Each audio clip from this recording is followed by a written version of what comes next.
Hello, everybody. Give me just a minute here. I swear I'm running late on everything today. I apologize. Hello, everybody. Give me just a minute here. I swear I'm running.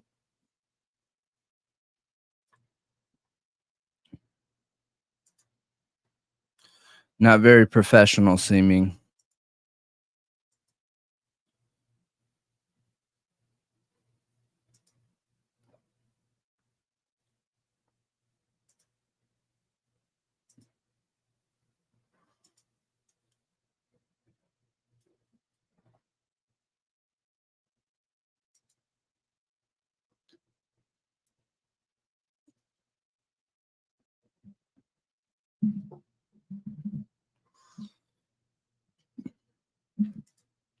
How is everybody doing?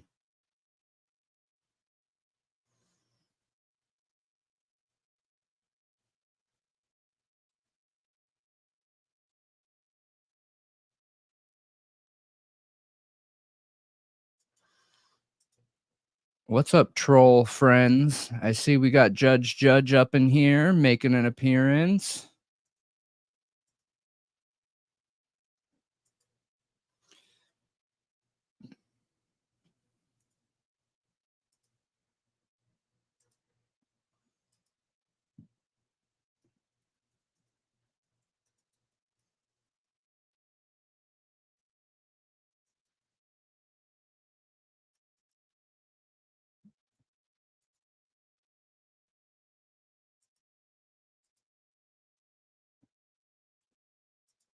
And one more. Hang on one second here. And then we will be good.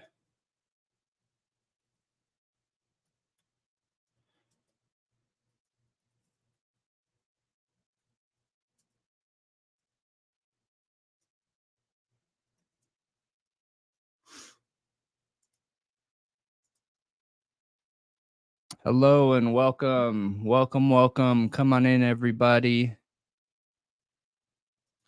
Hopefully, Malia will be here any minute. I know she listened to the Andrea Burkhart live earlier, and I'm really curious to hear what that feedback is. We haven't talked about it at all, so.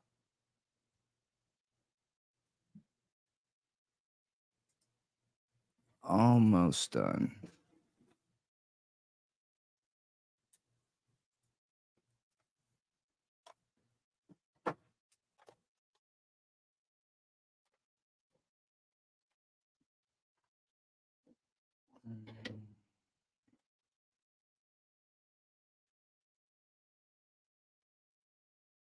All right. We are good to go. Let me just pull up the analytics real quick. Ugh, another thing I got to worry about.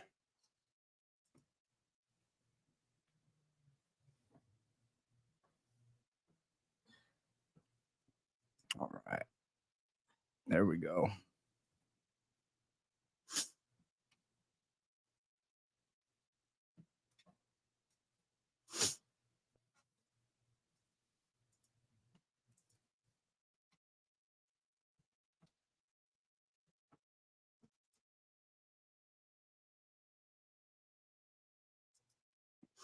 All right.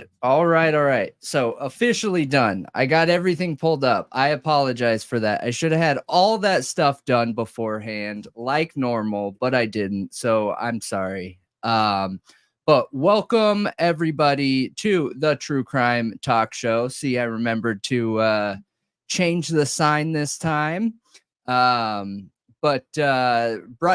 It's brought to you by Thought Riot Podcast. My name's Brendan. You can find us at every major podcast platform and social media platform at Thought Riot Podcast. Spell all the way out, Thought Riot Podcast. We have a Discord. We have skip this ad. We have a Discord, and I will post that invite in the chat. It's a good time. And it's a way for you to be able to get your alerts, let you know when we're going live, when our new content is coming out. Right now, we're kind of all over the place with our content posting because we're transitioning and not fully transitioned. So like none of our orders have come in for all our cool tech that's coming. So, we're kind of winging it, but we will get on a regular schedule. Probably a couple times a day. What? But anyways, you can find us on everything at Thought Riot Podcast, on everything. How do I hide that? Okay, there we go.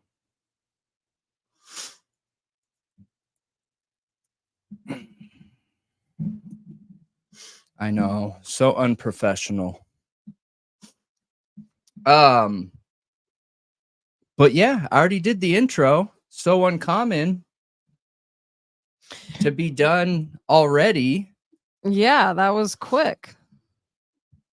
So what are we talking about tonight? We're going to get into some Idaho 4. I made a commitment last night that I was going to talk about the tech related topics. Whereas let's just say I was an investigator or the state reached out to me to be an expert to do, or not do, but direct the technology investigation in the Idaho 4 case, which I believe it was Rumsey. Was it Rumsey? I need to look. Somebody left the comment, and I thought it was an awesome idea to dig into that. So we are going to do that tonight, even though the plan was last night. Yes, it was. It was. So thank you, Rumsey. Great idea. Phenomenal idea. We're going to get back into Sebastian Rogers because there's just so much information coming out right now from the Sebastian Rogers case. We are going to dive back into the hearing today. We covered it live, so if you haven't seen that, watch it after the stream. Yeah, watch it after the stream. And yeah, we're gonna dig into it. Yeah, it was very difficult to watch. It was rough. It was rough. I agree.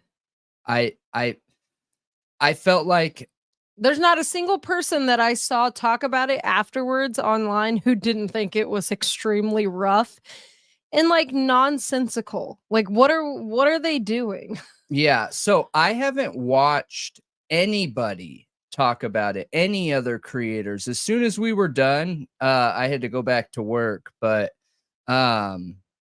I only got to catch Andrea Burkhart. Well, that's it. I'm excited to hear about that. But the whole time I was thinking about it, I just kept thinking like every person who spoke, it almost felt like it was like a parent talking to a child, back and forth to each of them. It was very emotionally driven. Like we said this earlier, but it feels like everyone went in that courtroom and everybody had their feelings hurt.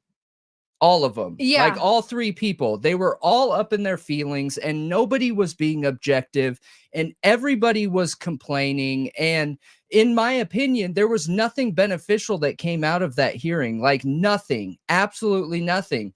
You left that hearing at the same place that you walked into it. Nothing got resolved. We didn't even hear from experts, and both experts were there for the defense and the prosecution. That was a big issue. So two things I took away from Andrea Burkhart's commentary on it was, one, we should have heard from the experts, at least the expert and Taylor's expert who wrote these survey questions for the potential jury.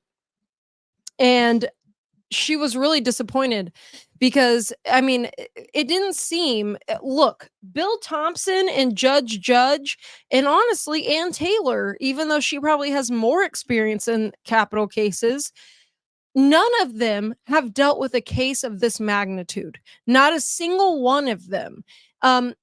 Bill Thompson and the judge have even less experience than Anne in capital cases. Like, they don't have hardly any experience in capital cases like this. Yep.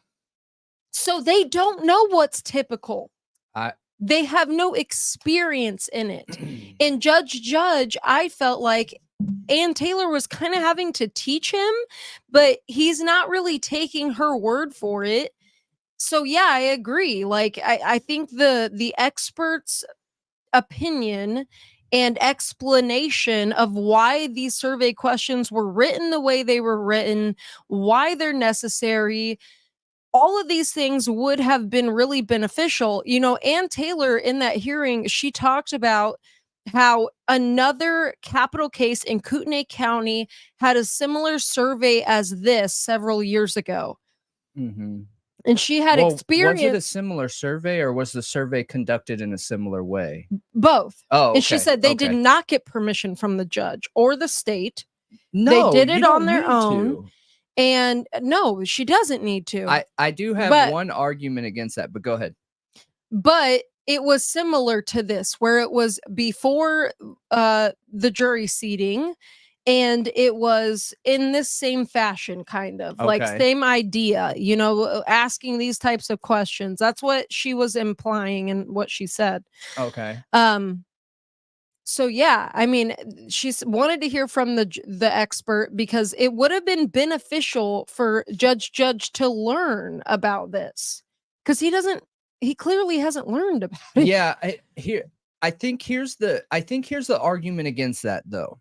And I thought about this a lot because I started thinking about, well, obviously the defense doesn't have to tell the judge and doesn't have to tell the prosecutor about anything they're doing, but okay, the huge but here is that all three of them talked at the previous hearing. All three of them agreed to take in this information from the surveys to then determine together whether it's a smart idea to move the trial or not. So when the defense took it upon themselves, and clearly the prosecution was planning on using that information to also further their argument, I think that's where things went wrong.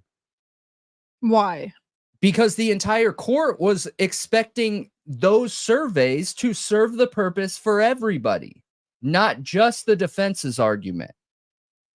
Which, again, I'm not saying anybody's doing anything wrong. I think it was just a misunderstanding. Okay, but she literally gave them a transcript before she ever did it. I hear you, and I'm filling potential gaps here. I'm flipping the coin. I'm playing the devil's advocate, okay? Maybe there's something else there that, you know, yes, the prosecution was like, sure, we're good with these, but he wasn't ready to have them go out, maybe. I don't know. I'm just trying to think of it from a different perspective. You know what I mean? Yeah, I mean, I guess, but I from Bill Thompson's own words, the questions, in his opinion, apparently, were that the questions made Bryan Kohberger look bad. Yeah.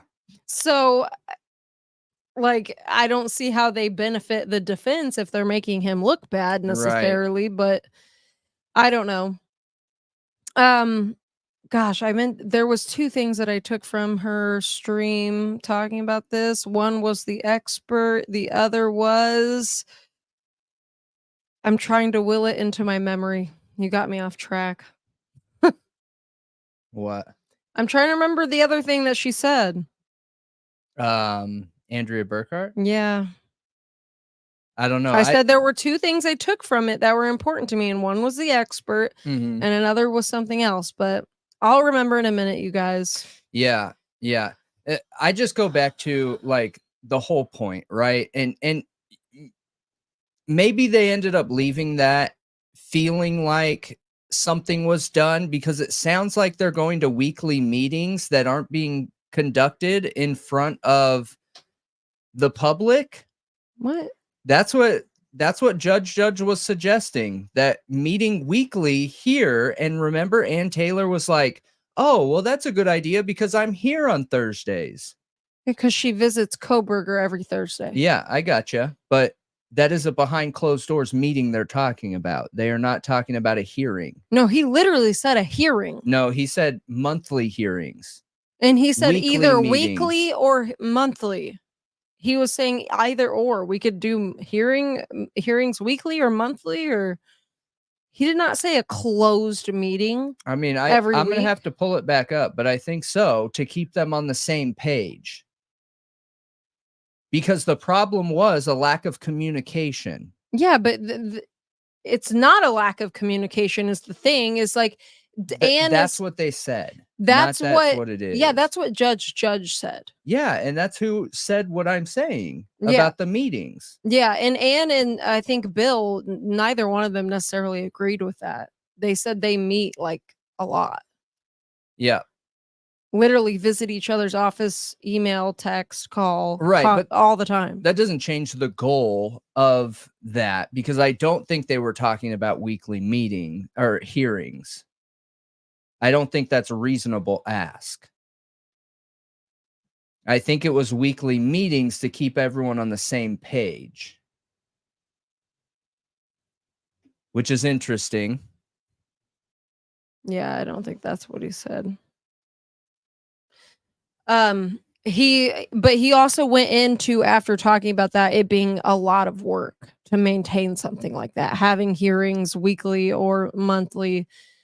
And he was trying to get into that's what not Ann Taylor, Andrea Burkhart was talking about, is that she feels like, now she said small towns in Idaho have this issue basically. And she's been talking about it for a while, and she feels like that's kind of what's going on here in this small community, is that Judge has this idea like this is a community where we all have to get along. And she's like, look, in a case like this, people aren't going to get along. You're in an adversarial situation, like where the defense and the state are not supposed to get along. The point literally is them not getting along. Yeah. So she's like, not everybody's going to be happy all the time. Not everybody's going to get along. He's got to be able to make the decisions. And I agree. It does kind of feel like that. It feels like he's tiptoeing around feelings. It feels like he wants to make decisions that are like compromises that are compromises, I guess, always. Yeah. And you can't do that. Yeah. I mean, I don't know how I feel about that, but I'm not a judge. So this is an area, look, I don't have any experience. It's not like I've been in a position where I'm sitting in front of a prosecutor and a defense attorney and I'm telling them this is what is going to happen. A judge is completely different than being a people manager and having to work through situations. You know what I mean? So in any other situation, I do think that you can leave it with communication with everybody happy as can be. Is this that situation? I don't know, because I've never been in it. So her legal point of view of that is that he's also trying to get them to confirm they're okay with something so that they're not able to later appeal. Okay. You know what I mean? Mm-hmm. That's another Yep. That's another reason why he's handling things this way. Sure. He's trying to make sure everybody's okay with everything and agreeing to things in writing so that they can't later go back and be like, oh, I wasn't okay with that. That wasn't right. You know what I mean? Yeah. So I don't know. Yeah. I don't know either. I just got to be honest that I'm let down by the hearing. Nothing was resolved. And it makes me feel he just worse said another about hearing. this. Yeah, it makes me, like I said, this hearing literally could have not happened. Yeah, he Like- just said another one to solve all the problems. And I'm like, Right. there's going to be another hearing to solve all the problems that this hearing should have solved Yeah. already. And I hope that they hear from the expert in that hearing. And this whole thing really sucks because I feel really lame coming forward right now and talking about this, and I feel like I'm whining, but I don't know how else to approach this situation because absolutely nothing was solved. There was no evidence given to support why those questions weren't okay. You just had a bearded man standing up and ranting that it is so absurd. I've never seen this kind of thing ever in my whole entire life. It never should have happened. Page 1 is okay, but page 2 never should have happened. Like, it was literally just the most absurd thing I've ever seen in my life. And no evidence supporting any of his statements. And then you have Ann Taylor, who I don't know what you would call it, but just trying to defend herself without throwing everybody in the under the bus. You know what I mean?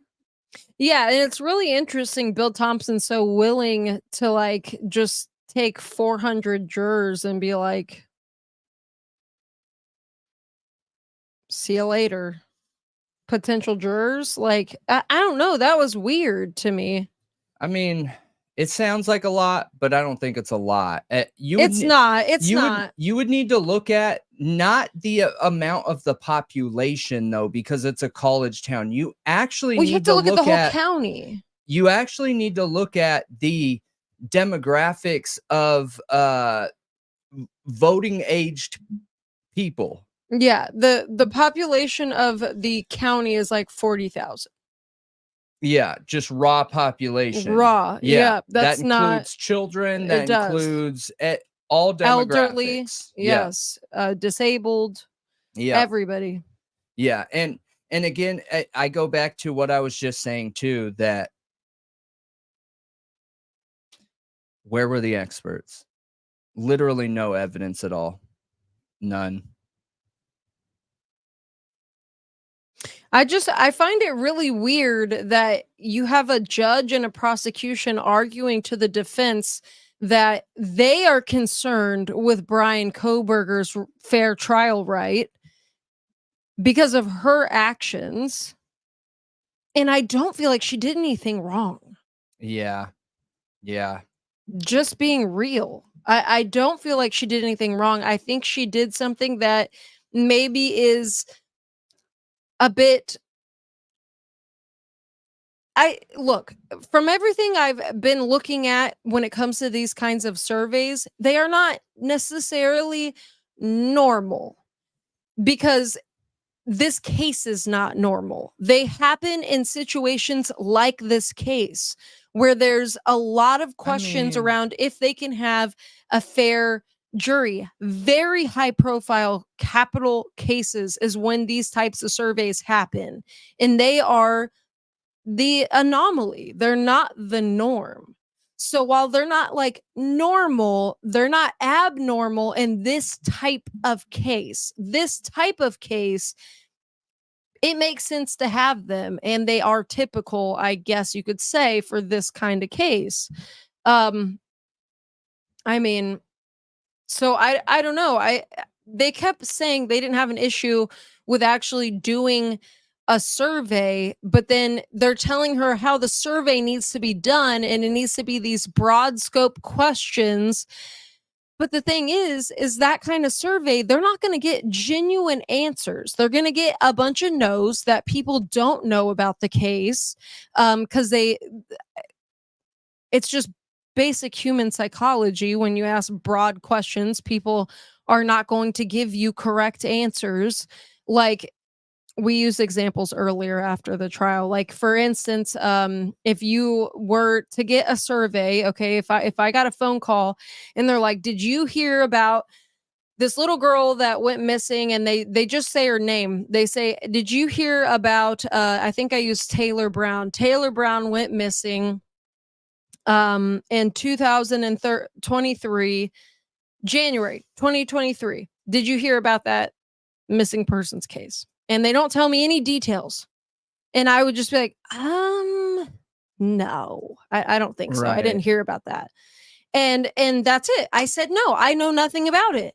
Now, if they had said, do you remember the case from January 2023 where a little, brown-haired, blue-eyed 12-year-old girl went missing from her hometown in, I don't know, Philadelphia? Did you hear about that on the news? Do you know anything about the case? Well, oh, okay. Those connections are making sense. I remember what that little girl looks like. Like the hometown rings a bell.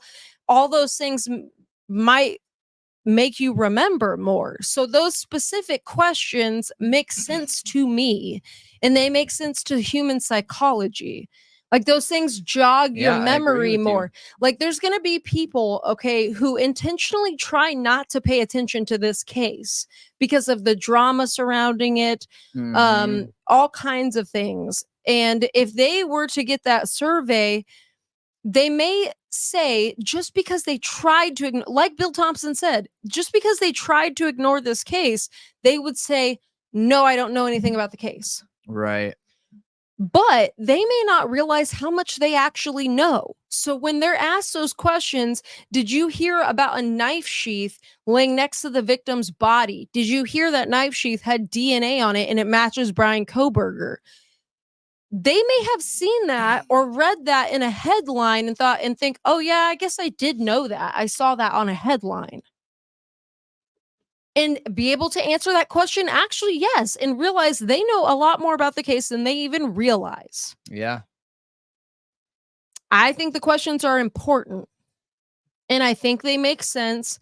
And yeah, I felt like the whole thing was a bit gaslighty. Yeah. Yeah, I think so. I've seen a lot of people saying that, and it kind of feels that way. It does feel that way. I mean, we said it right after we were watching it. Why do you think it feels that way?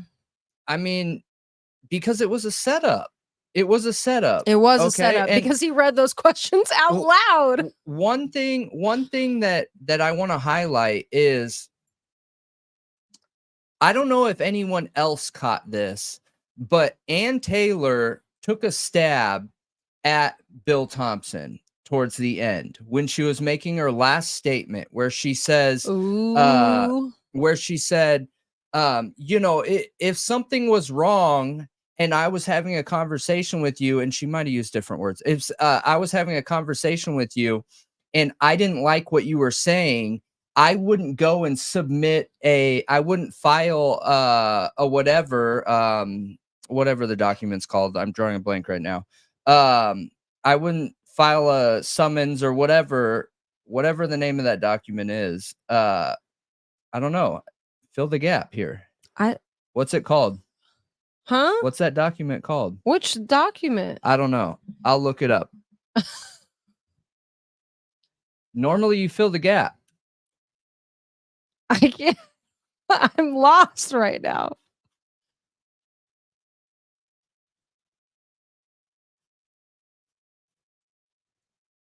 That was very fast.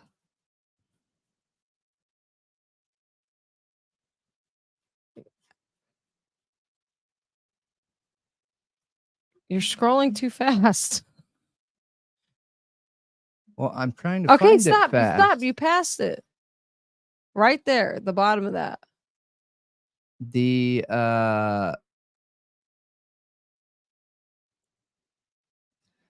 objection motion, whatever, to rescind order. And at the end, she said, if I was having a conversation with you and I didn't like what you were saying, I wouldn't file a rescind motion or whatever. I would have a conversation with you and handle it that way. Because that is what Bill Thompson did, is when they met at the end of whatever last week, before she submitted the surveys, they had a conversation. She asked Bill Thompson not to submit something to the judge, to the court. Yeah. Yep. And he didn't like that she asked that. So he filed a motion.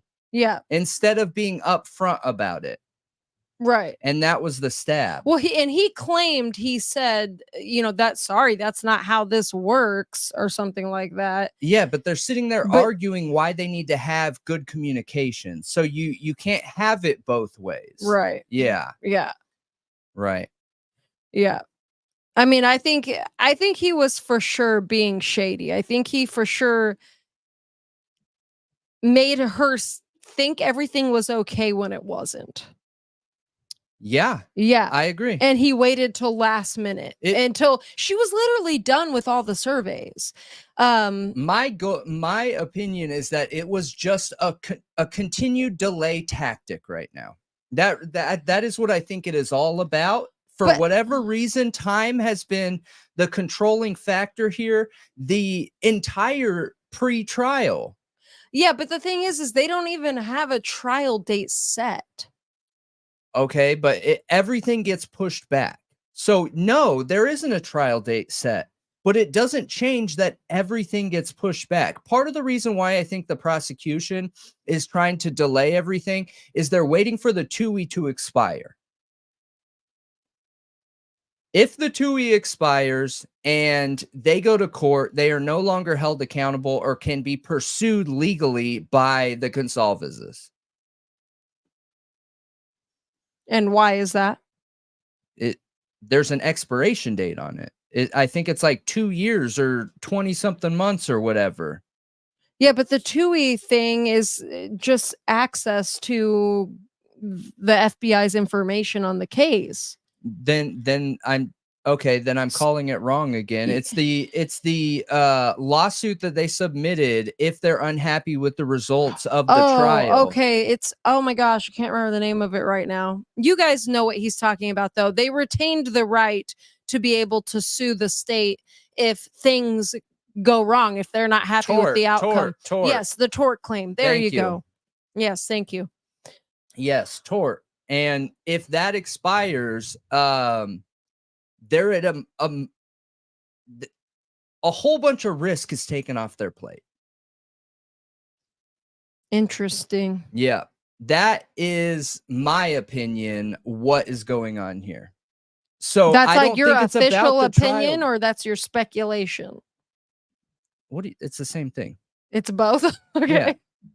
An opinion is a speculation. Like, would you place a bet on that? Yeah. Yep. I would place a bet on that. Okay. But look, I'm not one of those people that feels like Bill Thompson is the devil in human skin. Like, I think Bill Thompson, based on how his reactions are, based on how his body language is, based on how uncomfortable he is. I don't know if you guys heard when he first started his rant, but his voice, you could hear the uncomfortability, meaning if you're truly bought into what you're saying and you're getting hyped up because you're emotional, that is not there.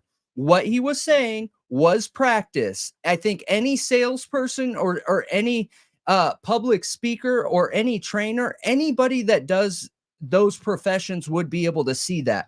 What he was saying was practice and trained. Okay. So he went in there with an intention and a plan of what he was going to say. He wasn't actually mad. He needed to appear mad, which I'm not putting him down for. Again, I think that is very standard, right? Very, very standard practices in a courtroom. Yeah. Grandstanding's common. Do you remember when I said in the very beginning when we were covering this, this is going to become one of the most grandstandy cases that we've seen? Oh, yeah, like OJ and Casey Anthony are some of the biggest with that. OJ was on a whole nother level, though. Dude. Well, I think those are hired attorneys. Yeah, true. Yeah. True. That's a good point. I think this is going to become something like that, though, even though it probably won't be OJ level. But then Bill Thompson needs to hire somebody to train train him how to sell his presentation. I think because he fails. Jay's going to be the shark in the courtroom, I think, with presenting and questioning witnesses and things like that. Even Jay, in my opinion, has a little bit of opportunity. Oh, yeah, I think so, too. There's a couple... He can rub people the wrong way, and you don't want to do that, too. I don't think it's that. I think it's the tone. Like, okay, so in normal conversation, everybody always has a continuation, whether it's like me saying at habit, right? Some people will drag out like, you know, the last vowel or whatever they're saying. So there's like a little bit of thinking room in between one statement moving on to the next. And the way that Jay does it, Logston, it stood out to me last time when he was at the podium or whatever. That made it to where I could tell that it was planned. All I can hear is every time you're talking now that you pointed it out. I say a lot. Unless I'm in front of important people, then I do something to make sure that I don't say That honestly, it blew my mind. And the lawyer, you know, hasn't done a video on it yet. I was kind of hoping he would, but you know, on Twitter, I reposted his tweet because he said he was side-eyeing. He was like, he didn't like what he was seeing either. Who? The lawyer, you know? Yeah, he didn't like what he was seeing. I'm telling you, it's pointless, dude. Okay? When you what's great with court cases is like, no matter how much grandstanding, no matter what goes on in the court, you should be able to leave there with like check boxes. Okay, we got this done. We got this done. We got this done. It doesn't matter how you got there, but we got this done. In this one, there was nothing done. Literally, you guys, absolutely nothing. Nope, there was nothing done. Absolutely nothing. I was trying to find his tweet, but you guys can go on Twitter to see it. He said, "Oh boy, this Kohberger hearing seems nonsensical and really strange to do some of the stuff they're doing. I'm watching, but I've got some side eye going early." Yeah. And Andrea Burkhart, I mean, I feel like both of them, and there's another lawyer. What is her name? It wasn't that low. It was Emily D. Baker. Every lawyer I saw react to this had like a bad taste in their mouth. Like, this is because weird. Bill flopped, dude. Let's just be honest here. Bill flopped. And I think he could have sold his argument. I truly think he could have sold his argument. And I've said this from the beginning. The most successful lawyers are the lawyers that can sell and the lawyers that can speak in front of a group of people. Unfortunately, Bill's not that, man. He's not that. He just doesn't have it. Someone should train him. Maybe he should get some training. He should. He should. You know, I did see some criticism of Ann Taylor. Yeah. And saying she should like be disbarred. What she did is like destroying the case. She caused like irreparable harm to the case. She's biasing the jury.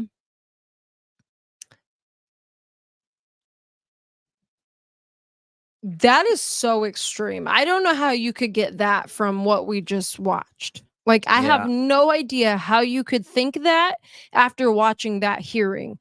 I felt like there was some unprofessionalism from the judge, if I'm being quite honest. He took everything very personally.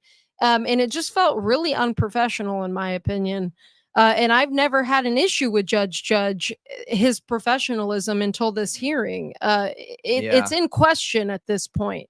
Very much so, in my opinion. If you take things that personally, I can't trust you to be unbiased when it comes to a court case like this, a trial that's going to be intense.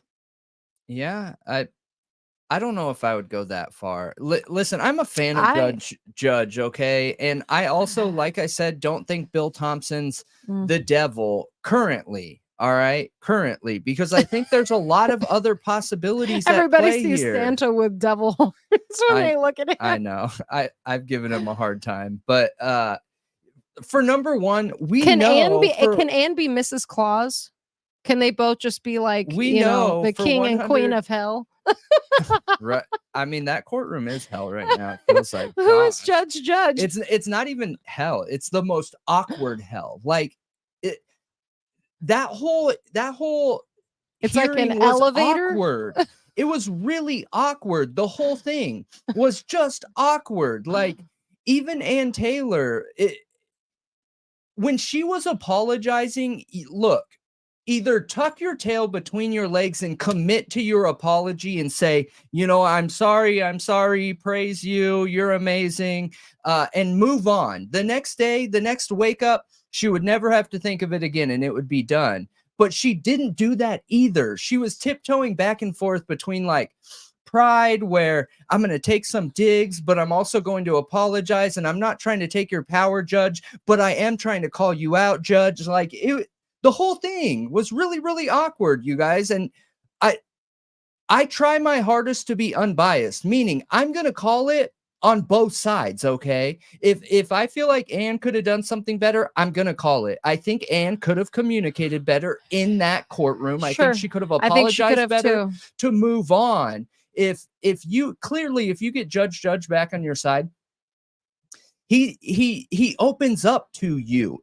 I've seen that already now for 3 or 4 hearings in the courtroom, that once you are communicating with him openly, calm, and effectively, like he has your back in a weird way, in a straight, like too much. You know what I mean? Yeah. What? It's just really weird to me. It's just really weird to me how his whole argument. I think you got it spot on in the very beginning of our conversation, that he's trying to be buddy while solving these problems.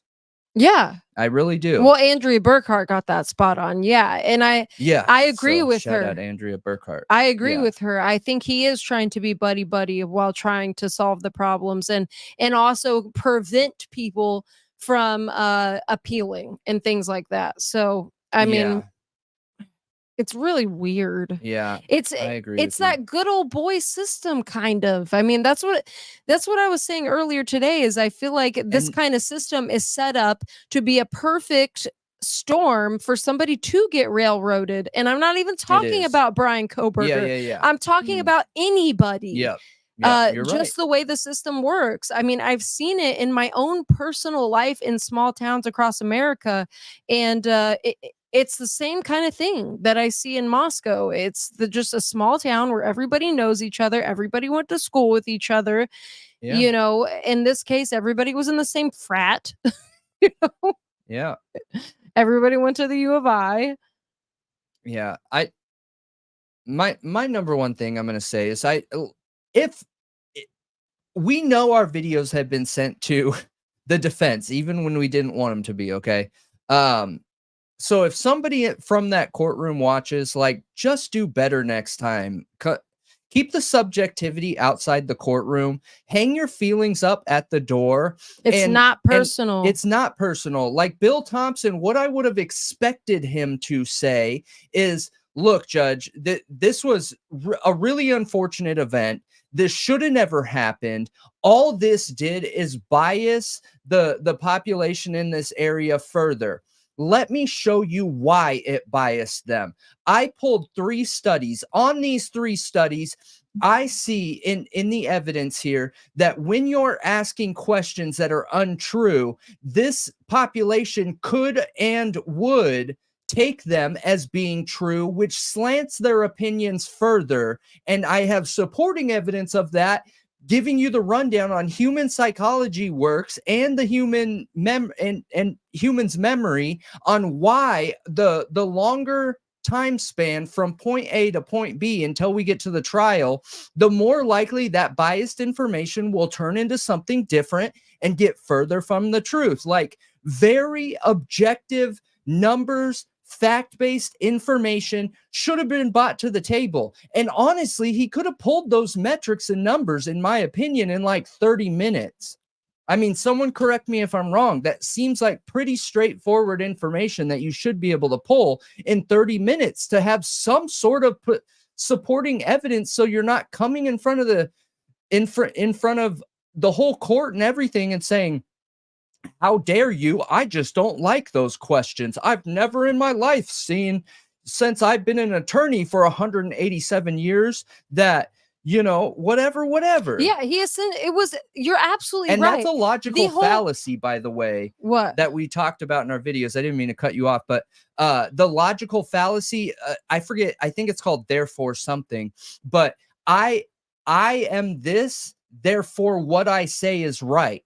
That's a logical fallacy. Whatever you are doesn't mean anything. It doesn't have anything to do with whether you're right or wrong. So him being like, I've been an attorney for 50 years and I've never seen this, therefore I must be right in what I'm saying. Get out of here, dude. Evidence proves right, not your experience and background. And these types of surveys may be from new studies. Like they may be changing the way they're doing these, and they're innovating them based off of new research on humans. Like the way jurors are biased, like the way they become biased, and how to better ask questions to find their bias, because it's impossible to not see headlines. It's impossible not to see what's on the news sometimes, or, you know, like just turning on the computer, you're gonna see things. You can't help it. Or people locally talking about it. Like this case is huge. Most people are going to have at least heard the name Bryan Kohberger or heard the victims' names. So it's an interest, like there has to be ways to study these things so we can better understand them. And this survey and other surveys like it may be newer. They may be newer to the scene. They may be doing it a little bit differently, trying different types of ways of handling this. And I think that's perfectly okay. Yeah, but you said agree. something that I was piggybacking off of. What did you just say? I keep losing my train of thought. When I rant, I usually go through a lot. You did go through a lot. I was talking about the fact that he should have brought objective evidence and not leaned on like his personal opinion, the logical fallacy of I am this, therefore I am right. Yeah. So exactly. He brought zero evidence. All he brought was that he didn't like it. And he thinks it will bias the jurors. And he just didn't like it, you know, and that's essentially what the judge said too, is he had an issue with the process. He didn't like the process that she went through. And at no point, like, I see why Andrea Burkhart harped on the expert so much. I didn't see the major issue with that until she brought it up, and I thought about it and I was like, oh yeah, they should have brought the expert up to talk about it, because that is a learning moment, you know, like let's learn. Agreed. Which is why I felt like the IGG experts were such a big deal and why it was incredible that they were allowed to testify. Yeah. I think Edelman, you know, the expert on this survey, should have been brought up to testify as well, to talk about his explanation of this whole process. But yeah, I feel Bill had zero. He had zero argument. He had zero brain. Exactly. My brain is dirty. He should have hired us as consultants first. Look, I agree with you. But based on everything that we're seeing, you know, I do have some questions. It is the approach that Bill Thompson is taking the most effective approach for that demographic. Oh, wait, what? Say that again. I have a major point to bring up. It is the approach that Bill Thompson is bringing to the table, the most effective approach for that demographic, for that area. I don't know, but here's the thing, is he took something that was okay. This say asking these questions, say we're following Bill's line of thinking, okay, that the defense just disseminated information to 400 people in the public in Latah County. I gotta go, and that violates the non-dissemination order. Yeah, that's just foolish. Again, no evidence. He just brought that, and I mentioned this earlier after watching the hearing. He just brought that to the public at large and literally read the questions off in the hearing that he claimed disseminated information that went against the non-dissemination order.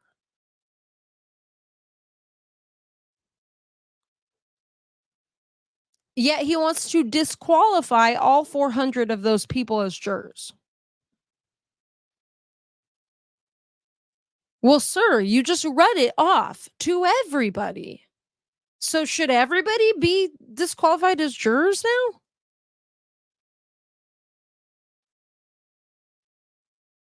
What is he thinking? What is he thinking? So what's his motive here? Is he that stupid? Like, is he that stupid? Or does he have another intention? Is he trying to paint a picture? Is he trying to bias the jury or people into believing one way? I don't know. What is his motive here? It was yes, exactly. It was an anonymous survey. They weren't even picking people, like they weren't identifying people and then picking them. Exactly. It was definitely, that's what Anne explained, is that it was anonymous. I just don't understand taking questions, okay? All these questions that he asked, and here, let me go to my notes, you guys. So these are some of the questions, and I'm not going to be able to quote them to you like 100% accurately because maybe we can pull it up and play that part because I think I had it on like 2 times speed trying to catch up on the hearing, and it was going really, really quick, and I was trying to take notes, but it's like all very, the beginning of the question's all the same, and then there's only a few things at the end that are different. You know what I mean? Where are the questions? Are you looking for the questions? Yeah. Okay. Do you want to play those? Yeah. Yeah, you should play those. Because they're literally in the PCA. Like half of those questions were in their own PCA. Like a knife sheath being next to a body, like the DNA on a knife sheath being Kohberger's. Like all these things were in their own court documents. And then he's claiming that it's Ann Taylor disseminating information to the public, and that goes against the gag order, okay? The gag order that they all agreed upon. But then he reads all of these questions, because I argue, how can asking a question be disseminating information, especially when the question is asking you about very, very public information that has been all over mainstream media for over a year now.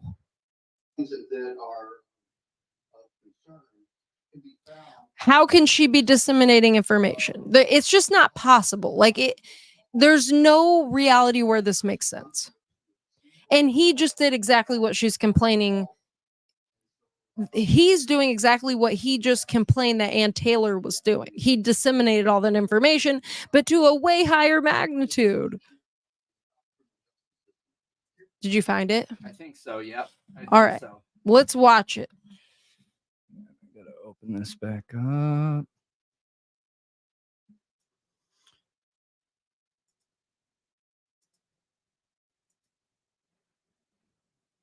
Oh shit. All the information in those questions was so public, and Ann Taylor even said all those questions came from her expert looking at the media. He was not given any police reports. He was not given any of the discovery. She gave him nothing. Literally nothing. She didn't even give him the non-dissemination order. She said they did send it to him, but he didn't get it somehow. I don't know how that works in this day and age, but I mean, apparently they gave him nothing. All he did was go off of literally public information that's in mainstream media. It's so silly.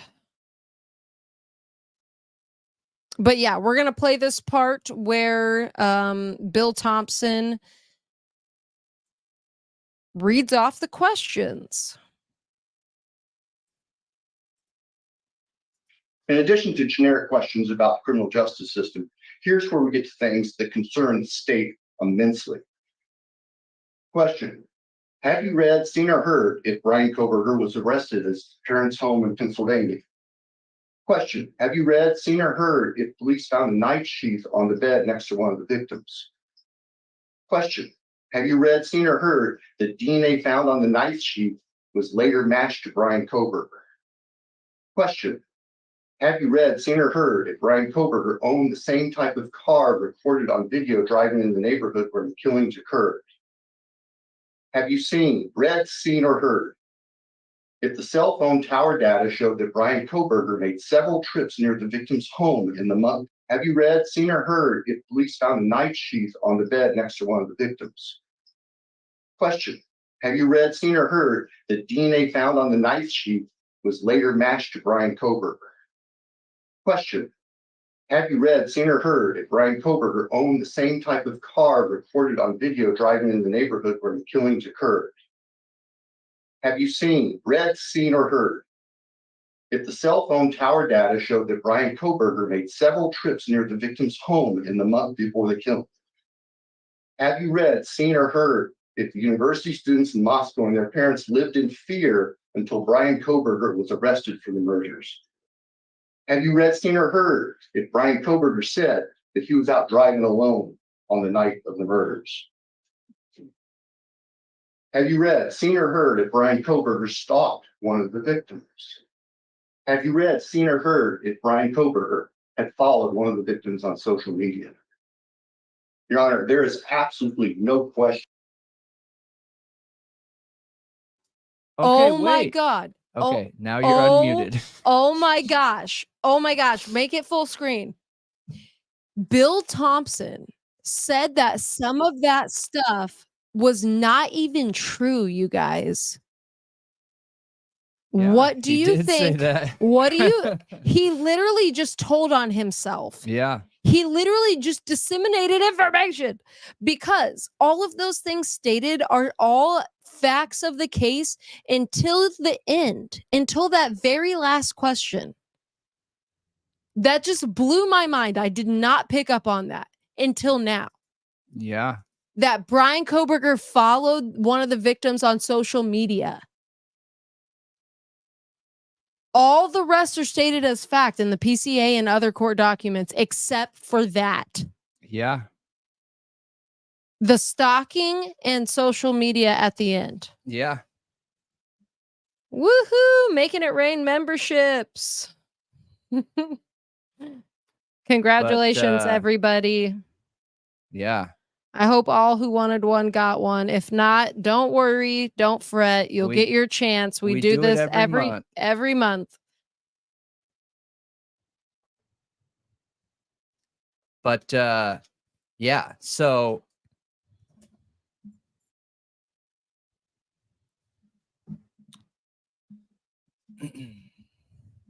yeah, we're a couple robots.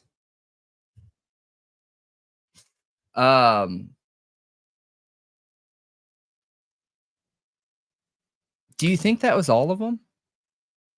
Do you think that was all of them? I don't know. That's kind of a lot of questions. How long are these surveys typically? This is a very specific survey. It's not like a telemarketing demographical survey. So I don't know. Could this survey take 30 minutes? I don't know. You guys, if it's as long as the census was this year, I would be so mad on that phone. I would probably hang up. I'd be like, I don't have to do this. So I'm hanging up. The U.S. Census this year was something else. Yeah. So he said some of the things weren't true. So what in those questions isn't true? The only one that's obvious to me that feels like the least validated it by like fact or by court documents or whatever is him following one of them on social media, because everybody who like heavily believes Bryan Kohberger is guilty and mainstream media have been saying that as fact, that he followed one of them on social media. Yeah. Yeah.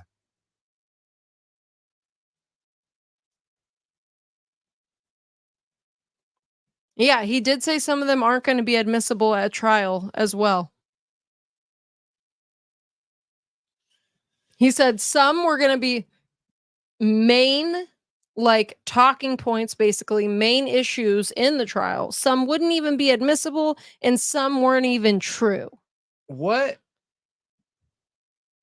Everything that was stated in there was and is in the PCA, right? Huh. Every single thing, right?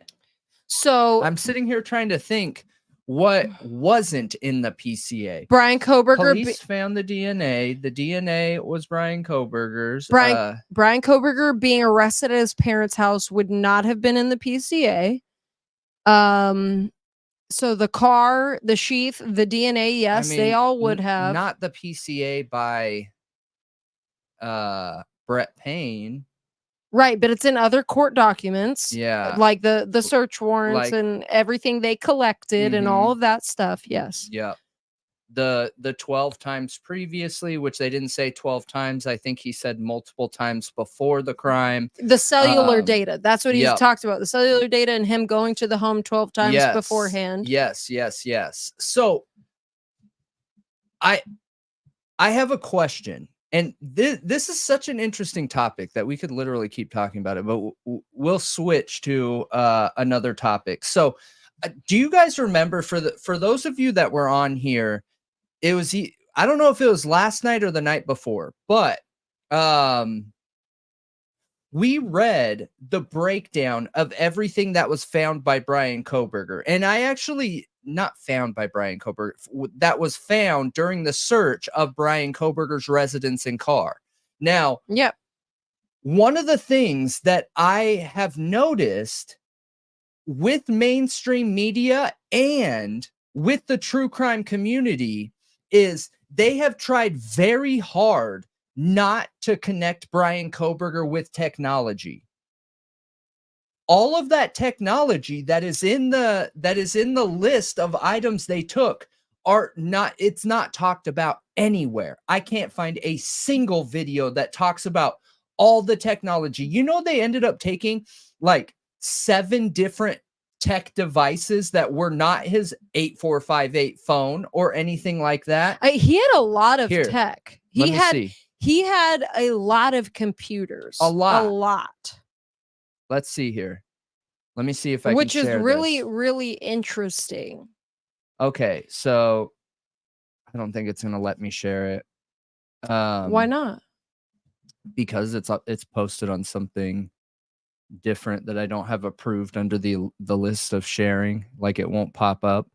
You can't right click and press open with. No. Oh, okay. No. Okay, so I'll quickly go through it, you guys. And we have a whole bunch of people on here again from other platforms. Welcome, you guys. And if you have a chat on those platforms, on Trovo or any of the other ones, we can't see them on this one here. So we'll switch back and forth. But if it takes a while to respond back to you, I apologize, but welcome.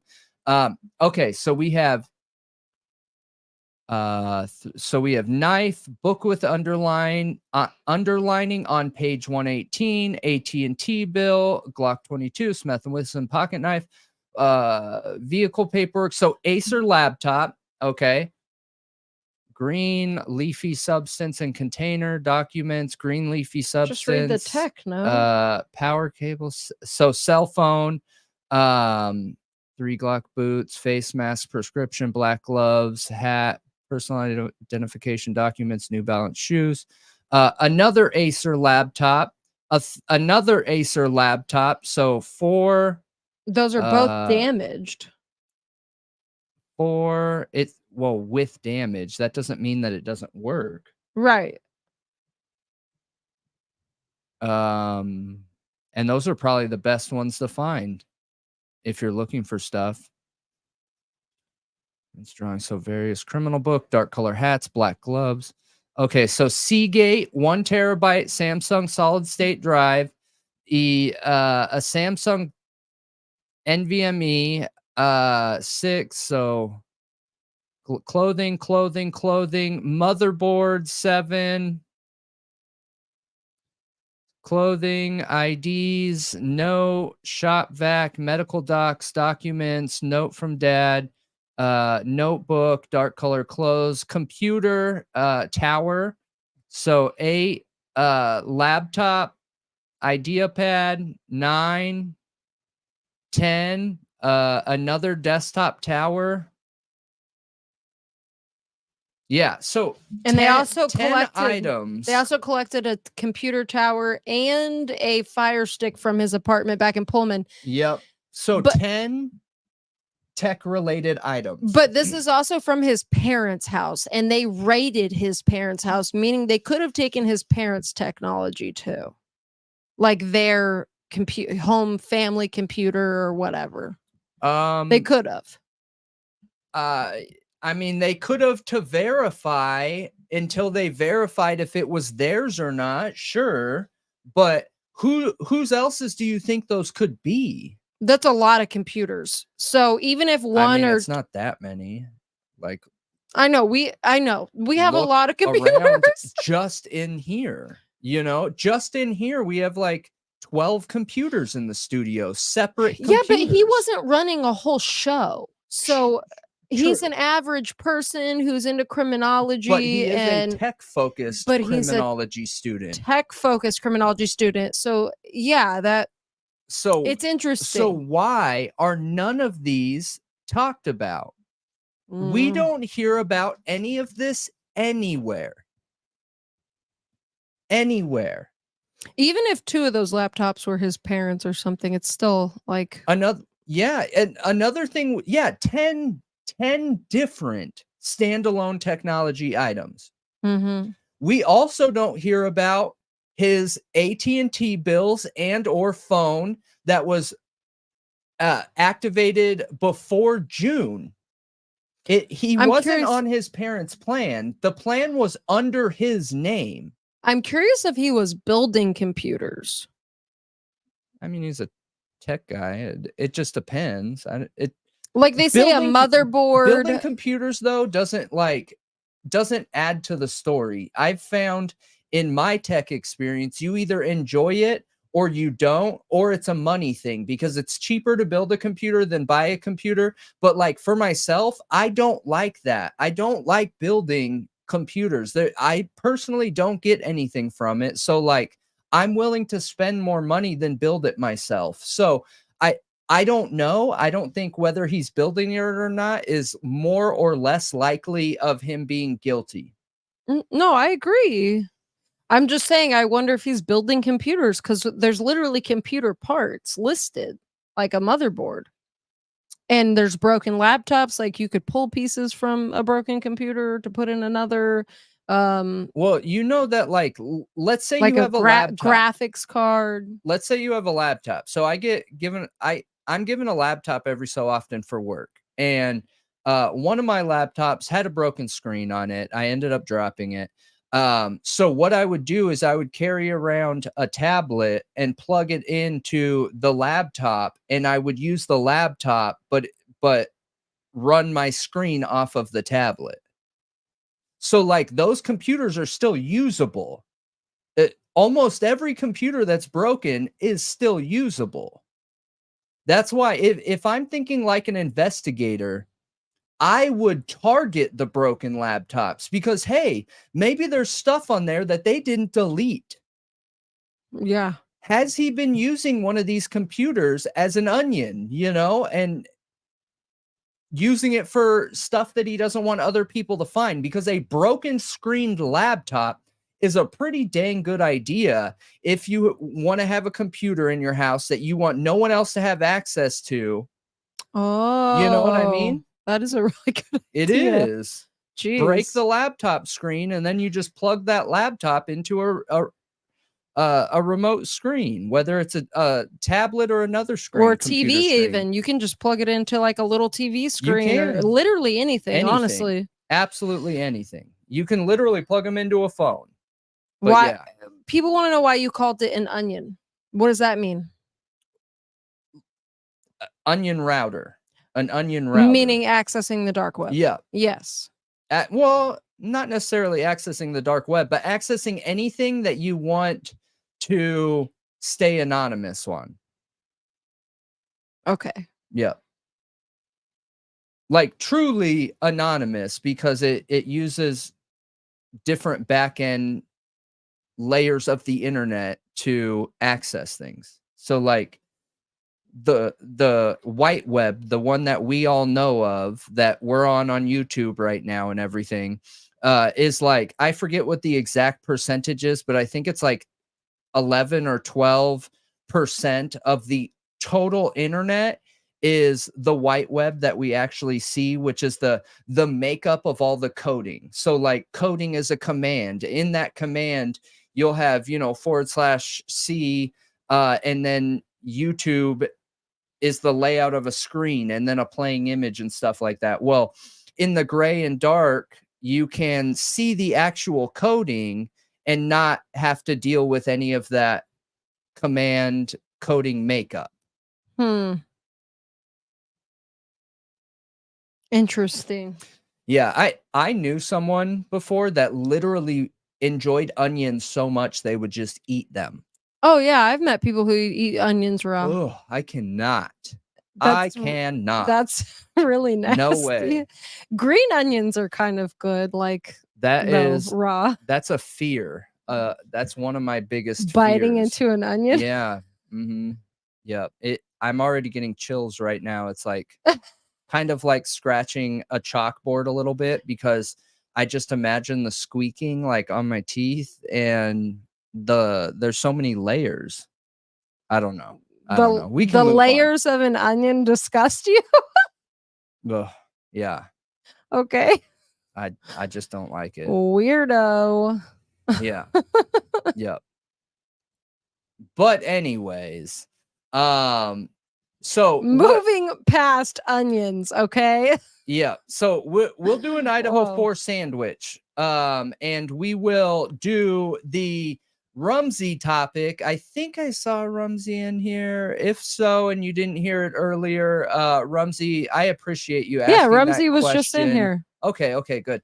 I appreciate you asking that question of, hey, give us a rundown on how you would approach the technology investigation in the Idaho 4 case. So we are going to get into that. I'm going to make sure we have a good amount of time to talk about that. But let's get into Sebastian Rogers. Yeah, and we'll come back to Idaho 4 once we're done talking about Sebastian. Yeah, and I just want to start off this conversation saying, like, I feel like the past couple days we have gotten very subjective in our opinions and talking about different cases, which is very unlike us. But I think it's important to highlight that, like with the Sebastian Rogers case right now, there is so much drama and subjectivity opinions and gossipy, weird high school behaviors going on, that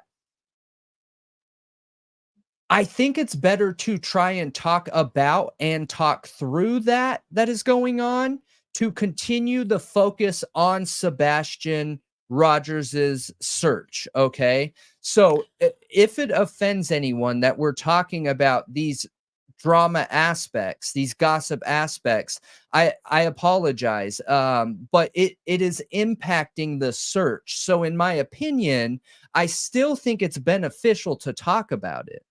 Yeah. So here's the thing. And just so you guys know, and I'll let you know when we begin talking about it, there's got to be a trigger warning for some of the topics that have to do with Sebastian Rogers tonight, because there's been some new information that's been released by his biological father that has to do with child sexual abuse. And we need to talk about it because it's important, but trigger warning, trigger warning, trigger warning.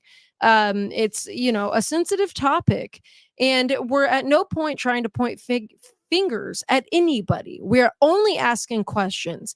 People could be out searching ditches and fields and empty buildings all over the entire state of Tennessee and all over this nation and never find Sebastian because they're not asking the right questions.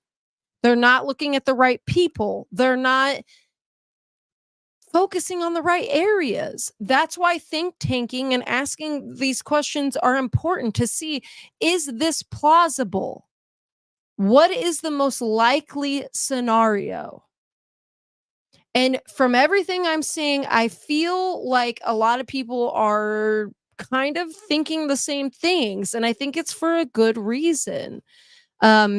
There's oddities here. I don't even know if it's a good reason, and in my opinion, that doesn't matter. Who cares if it's a good reason? Like the whole What do you point, mean? the whole point of the true crime community is to dig into these cases, okay? And the best way to dig into cases is not give your personal feelings on any person involved in it. It is to highlight statistical evidence and or probability when you're digging into any case or situation or crime or whatever. Like with the Sebastian topic, his parents, okay, it has nothing to do with whether we like them, whether we agree with their background, whether we agree with what they're doing now, whether we like their hair or anything having to do with any of that, okay?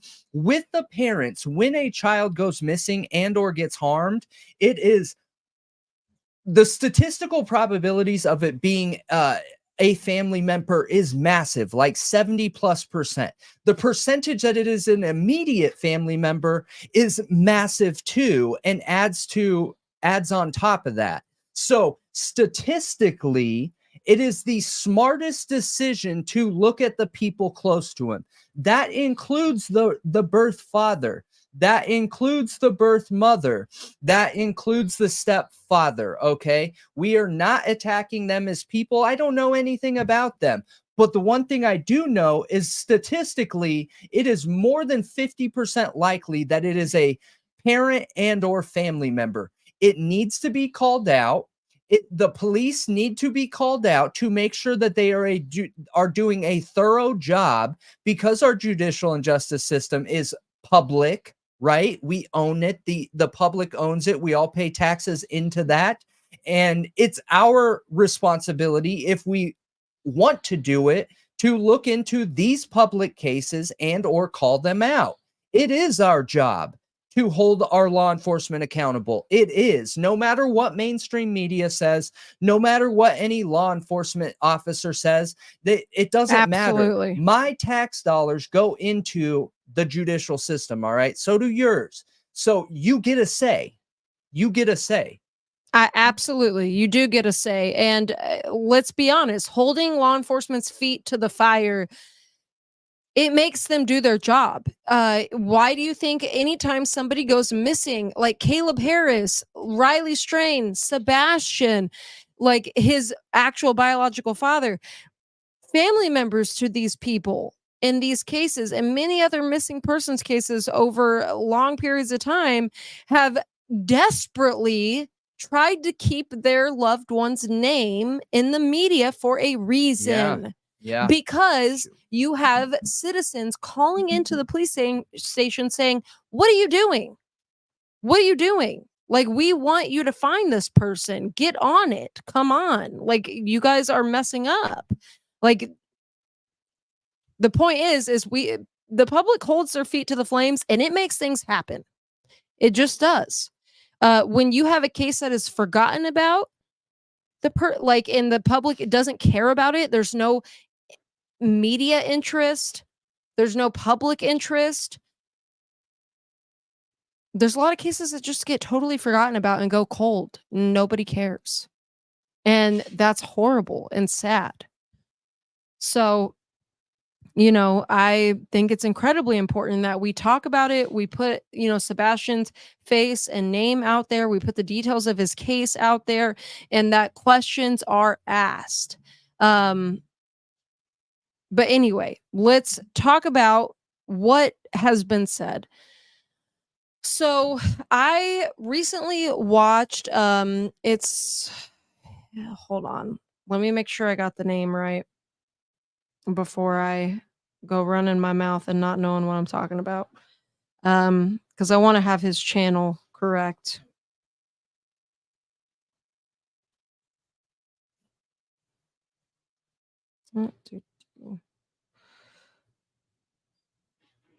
Okay, so it is Justin on TikTok. He has a YouTube channel where he interviewed Seth Rogers, Sebastian Rogers' father, biological father.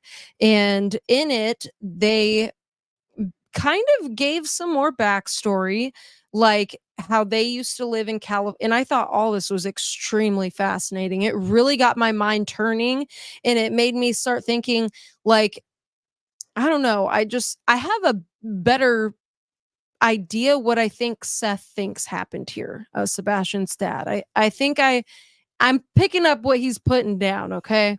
So basically, when Seth and Sebastian's mother, Katie Proudfoot, when they were married, she was in the service. Well, we know from Nina Gomez, Chris Proudfoot's ex-wife, he was also in the service and lived in San Diego, California. Well, go figure. It appears that Katie and Seth Rogers also lived there, and she was in the service. And I had no idea until this interview. No idea. So before we continue with that, because I found it really interesting, because if you don't know Nina Gomez's story, she talks about she's Chris Proudfoot, which is the stepfather to Sebastian. She talks about how she moved there. She got married to him from a dating app. She moved there. She had 2 kids already. They ended up having a child. And then he moved her clear across the country to Hendersonville, where his family lived. And he did this all as a ploy to then kidnap their child that they had together while she was a baby and serve her with a restraining order. Moved her across the nation to do that. Yeah. Which is extremely manipulative, and his entire family was in on it, which is scary. But she also said he was talking to a woman in San Diego, because he was still going back to San Diego. Like, I don't know why you would move your whole family to Tennessee when you're still in the service and literally have to go to San Diego to like do your job. It doesn't make much sense. But she was being warned by a neighbor that he was plotting all this, and she also caught him talking to some woman, which I thought was really interesting, because we've come to find out that Seth lived there with Katie, and she was in the service too. And it made me start thinking. And he also said that Chris Proudfoot was in Sebastian's life for a while before they even got divorced. So did Katie and Chris Proudfoot know each other in San Diego and were both in the service? And they had an affair. Yeah. And then she wanted a divorce and started accusing Seth of abusing Sebastian. Yeah. I mean, out of nowhere. I'm sitting here trying to think, because there is so much background history there that none of us have access to, that it's really hard to, like, that's just total blank canvas. The theories can go anywhere from there. I agree with you that I saw small clips of exactly what you're talking about, and the way that he was talking about their history and connections and how long they've known him because of how long he's been in his life. I don't know. I take my hat off for his birth father, because in my opinion, it sure seems like, based on the very, very tiny little itsy bitsy bit that he shared, there is a lot of baggage and history there, in my opinion. Because, you know, if I was a father of a child and I had a situation go on like that. So moving Whoa, on. So dude. moving on. And Once they they get, continued co-parenting. yeah, and they get the divorce, they continue co-parenting, and then, you know, like Katie and Chris are together and still living in California, apparently, I think is what the story is. And they were allowing a 13-year-old boy to come over and play with Sebastian. And Sebastian was 5 years younger than him at the time. And he said that she wasn't good at checking on him, that she didn't pay attention. She didn't check on her kid. And trigger warning, you guys, this is the bad part where he talks about Sebastian being abused by this 13-year-old, that he took his innocence, and that Katie did not, and Chris Proudfoot, his stepfather, did not get him help. So Until awful. last year, they did not get him help. Yeah. It's And when he talked to the counselor or psychologist or whatever she was, she said that she's not even the right type of like professional to be dealing with that type of trauma. yeah, it's And when they got a divorce, Katie immediately went and got Sebastian medicated against Seth Rogers' wishes. That they had him unmedicated, and that she immediately went and started getting him medicated as soon as they got divorced. Sebastian was 15 when he went missing this past February 26th, when he was in San Diego and being abused by this 13-year-old. He was 5 years younger than that 13-year-old. So he would have been, what, about 8? yeah. And he went this long Yeah. Yep. without any help, any care or concern, except for by his father. And his father said he was trying to get him help. But there was a CPS complaint pulled out about this, apparently, that there was something happened and that that young man couldn't be held accountable because of his age in California. Do you know if there's any truth to that? That a 13-year-old couldn't be held accountable for something like that in California? I've never been involved in a situation like that. I don't know. I've talked really openly on here about my background in this topic, and you know, I was abused in a similar nature when I was really, really, really young by a family member, a female family member, like not immediate family, right? And so I only have my experience in this situation, and my experience was that my brain pushed it away. Okay, I didn't remember any of it, and from my understanding, when I was younger, there was a very clear behavioral change in me. But my brain blacked it out, you guys. I didn't have memory of this all the way until I was 24. Like, I don't know if it just took my frontal lobe X amount of time to develop before it was like, okay, you're adult enough to now have these memories, you know, and literally all at once is the craziest thing I've ever experienced. All at once, they all came flooding in. But the reason I'm sharing this, one, bring awareness to it because it's really important. This is a topic that can't just be pushed down. This is a topic that needs to continue to have focus on and continue to get better.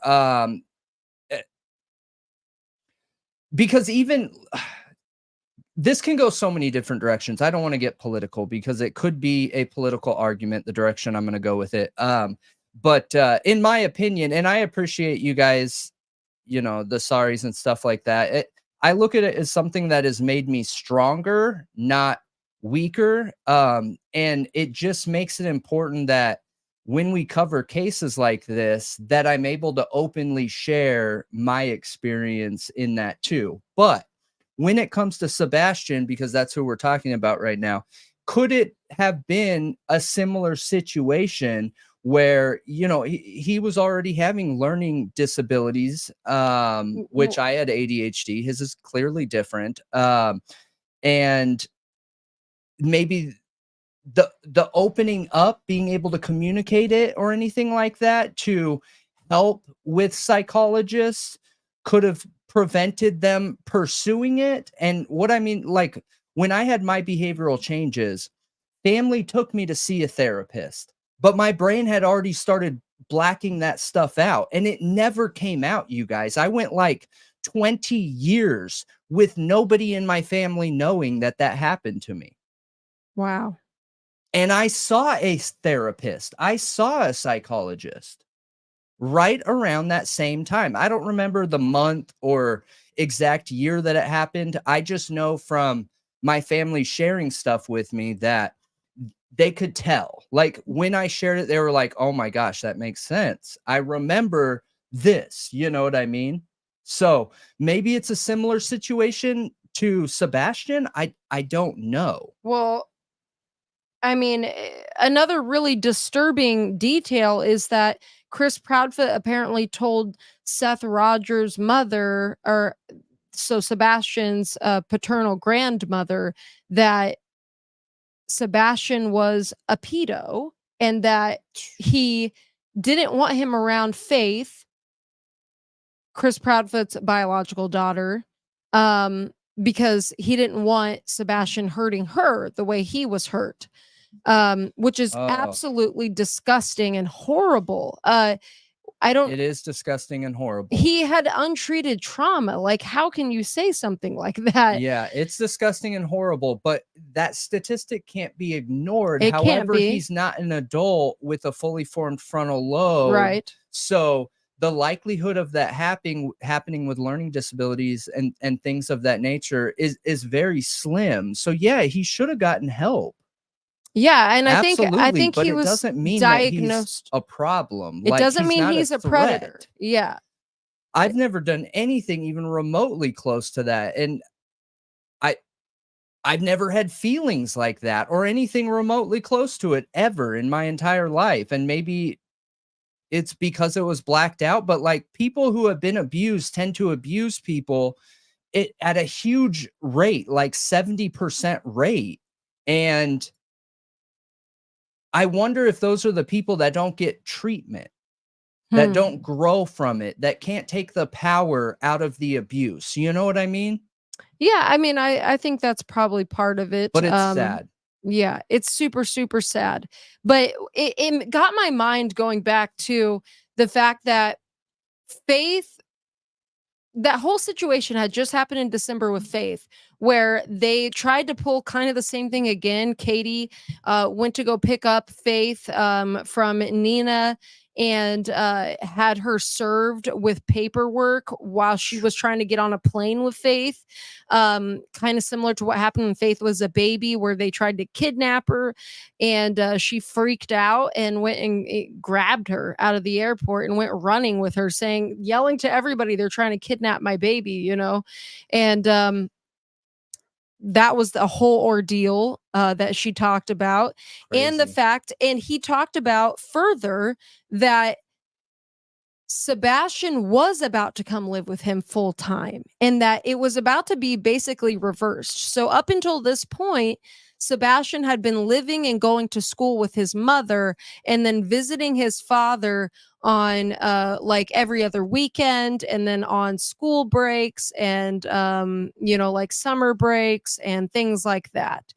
Yeah. And it was about to be flip-flopped, basically, where he was going to have Sebastian and he was going to be going to school while at his biological father's house and then visiting his mom's house. Yeah, and that's been brought up already So- by multiple people asking if that could be motive. Right. I was wondering that too, but it makes me wonder, like, okay, they were trying to get Faith, but and it's this weird whole control thing, it seems like, with Chris Proudfoot, possibly. And then trying to almost get rid of Sebastian. Like, is there some, I don't know. It feels like the relationship is really strained there in a way that it wasn't fully realized in the beginning of all of this. In the beginning of all of this, like, I wasn't very suspicious of the Proudfoots, honestly, in the beginning, and I didn't understand why they were being accused of anything. Yeah. Until I obviously agree. they packed up and ran away, and now all this is coming out, and Seth is saying, I don't care anymore. You know, I told you guys you were gonna make me angry, and I don't care who knows. Like, I'm gonna tell people, which is what he said in the interview. And honestly, I feel for the man. Like, he's finding out that his son was hit by a belt, and there was another CPS incident after there being this CPS incident where he was abused years before, and his son wasn't communicating openly with him about it. And then he's gone. And he has all these questions, and he's trying to find him. And, you know, he's being thwarted at every single opportunity. Yeah. His flyers are being pulled down. This man goes and puts up flyers, and somebody goes right behind him and pulls them all down. Yeah. His volunteers the whole are being situation threatened. is absolutely horrible. And we talked about that the other night, about the threats and just how absurd that is, that entire companies, the United Cajun Navy, they're receiving threats. These people that are out there volunteering are receiving threats. Like, they're trying to find a child. It just also makes me wonder, like, okay, so say Chris really was in Memphis, say Katie really had nothing to do with this, then are we looking at a parent who's just neglectful, who's so neglectful that she doesn't pay attention to signs in her child? She medicates him and ignores him. And he's a problem for her, you know, he's a source of stress and anxiety, so she ignores. And then, like, that thud in his room, was she ignoring signs of him maybe talking to somebody? Because one thing Nancy Grace brought up, I think it was Nancy Grace, he can communicate with people on Minecraft, and I don't think his parents even realized that. Like, I don't think Seth realized that when he was told that. Yeah. Minecraft has a chat feature, and you can join servers and chat with people from anywhere. And he had his own Nintendo Switch. Was it hooked up to the internet? Because, I mean, Minecraft, to have the most use out of it, you have to have it connected to the internet. Yeah. You can play it locally, but you can't download any of the worlds or anything like that. Yeah. So I don't know. I'm asking questions. Like, were they not paying attention to him? Was he lured out, or was the relationship? Because I just can't believe, with all the evidence. Talk about the test. The test. Nancy Grace. I'm glad someone said. Yes, Nancy I Grace meant to bring that up. So Nancy Grace, gosh. you can play the clip right now. It's a minute long. Go to her channel, Nancy Grace's channel. Okay. It's not that shocking, honestly. I expected it, to be honest. But it just further raises more questions. It looks really bad, and I just don't believe his excuse. You know, Chris Proudfoot didn't show up for the polygraph that Nancy Grace set up for him for free. Yeah, he to didn't prove have himself. Right. He claimed he had been offering this whole time.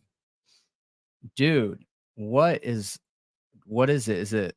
Where is it? Press videos. Okay. It's This? No. Right here?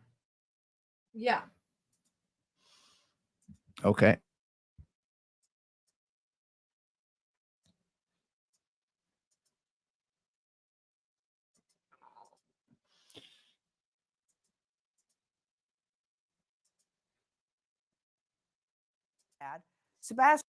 Sebastian's dad, his bio dad, Sebastian, Seth, I don't understand that because he told me he would take a polygraph if I set it up. I set it up. I went through a lot of hoops to get it set up. One convenient to him in the area where he says he's working. Then he wouldn't take it and blames the TBI. So now I find out he's told other outlets he's taken one and passed. Do you know the truth? I don't. I really don't know, but I'll tell you what. I volunteered to take polygraph. I was told that I wasn't. I didn't need to because they have my location and whereabouts, but I still volunteered. And if somebody wants me to take one, that's something of my own free will. I haven't been told by TBI that I can't take one. And here's the thing. Told by I know. TBI. I know. What? I know. So he's claiming he was told by TBI he can't take one. He also then claims with somebody else that he did take one and passed it.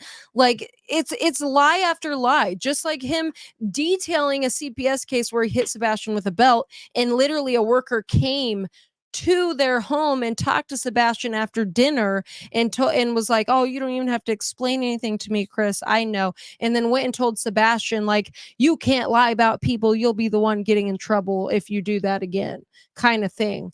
And details all this stuff, and then goes on Nancy Grace's show and says there was no CPS case. The story evolves and it changes and it just doesn't make sense. And then you have a biological father out here doing everything he can to try to find his son. And people are starting to dig up dirt about Seth and trying to disparage his name and trying to point guilt at him. Look, I see tactics here, okay? I gotta the threatening, be honest, the though, pulling down posters, the pointing fingers and trying to disparage parents. the dad needs to be considered too. Of course he because does. that's the highest Polygraph statistical likelihood. Yes, I agree. And that's the thing I asked with the stepfather is, are police accepting the GPS location of their phones? That is not enough. That is not enough. A phone could be left on anywhere. Well, you know what's interesting is I think that's another thing he said in the interview, and I'm trying to remember exactly what was said. They took Katie's phone for a while, but they only took Chris's for a little bit and gave it right back. Polygraphs are inaccurate. It's the accumulation of everything, you guys. I don't think polygraphs should be used to prove 100% certainty one way or the other. Just like I don't think the cell phone triangulation should be proven with 100% certainty one way or the other. I think it's the accumulation, right? He said right there that he is willing to be polygraphed. He is willing to be investigated. He's willing to do what it takes. Okay.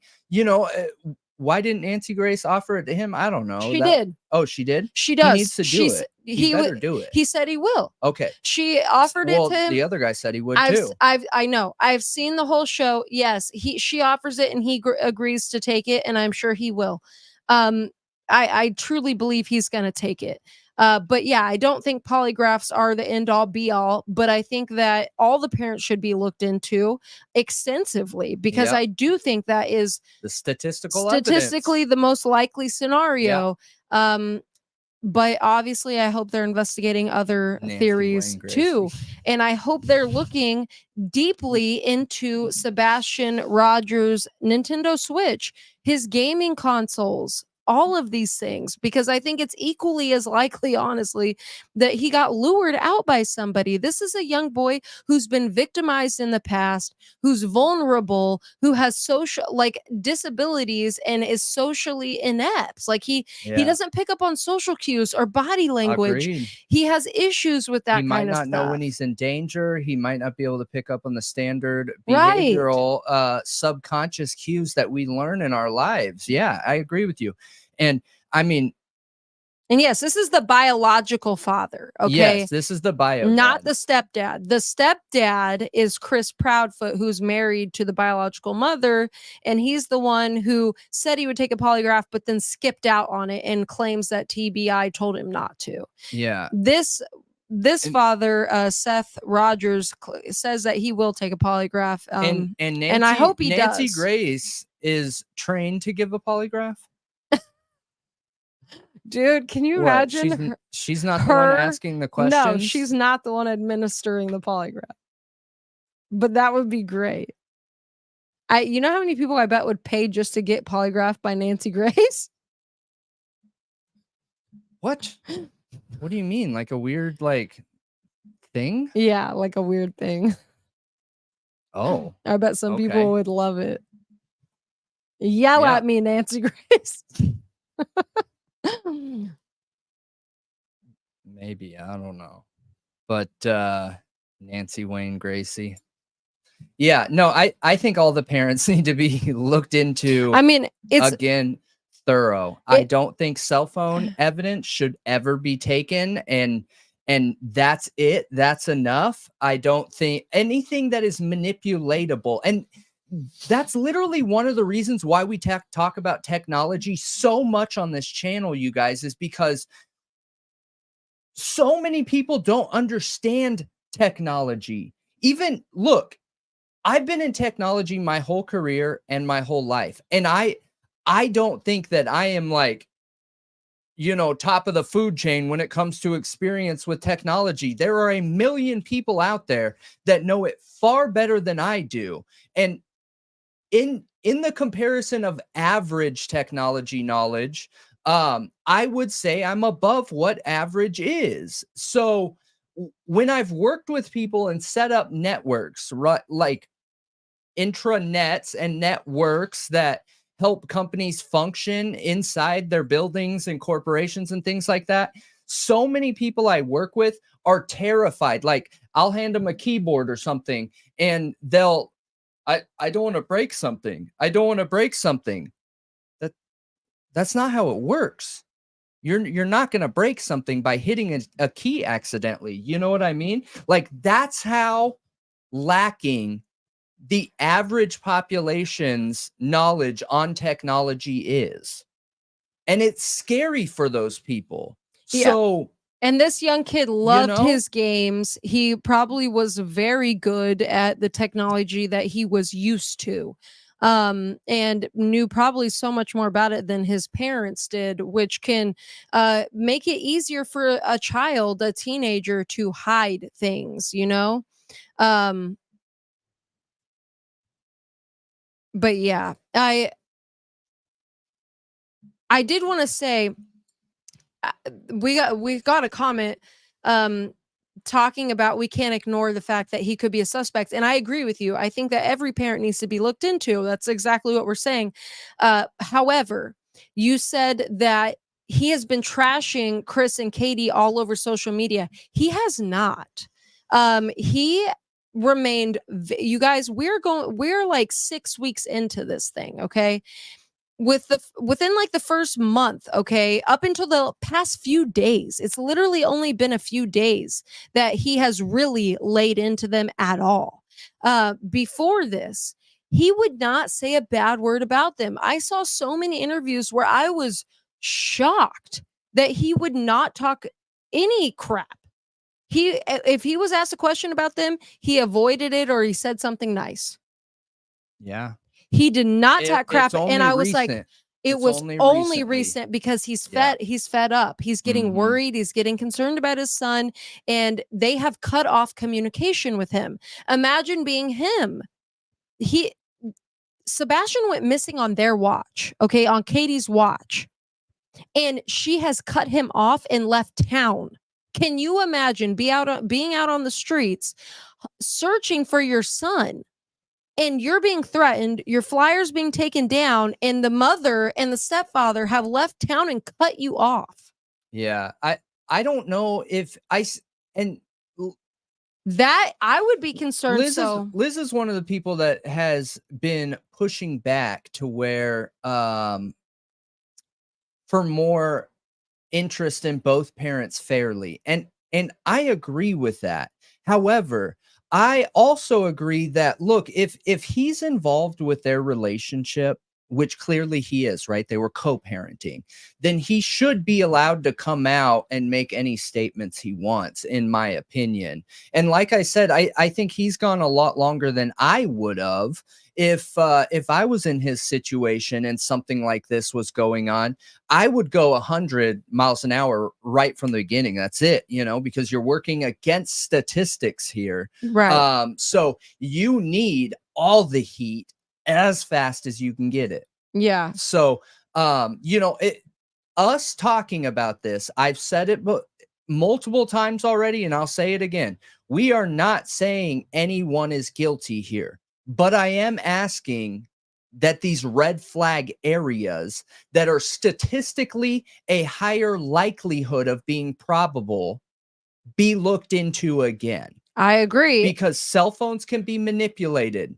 Okay. We read just last night or the night before that that polygraphs can be manipulated, that evidence is strong when it's the accumulation of that evidence, right?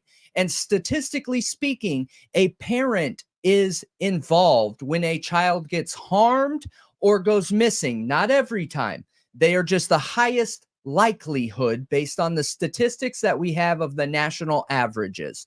So both of them need to be looked into again, because I think that a father staying in the area and searching endlessly is less of a red flag than another parent up and leaving. Mm-hmm. So it's all awful.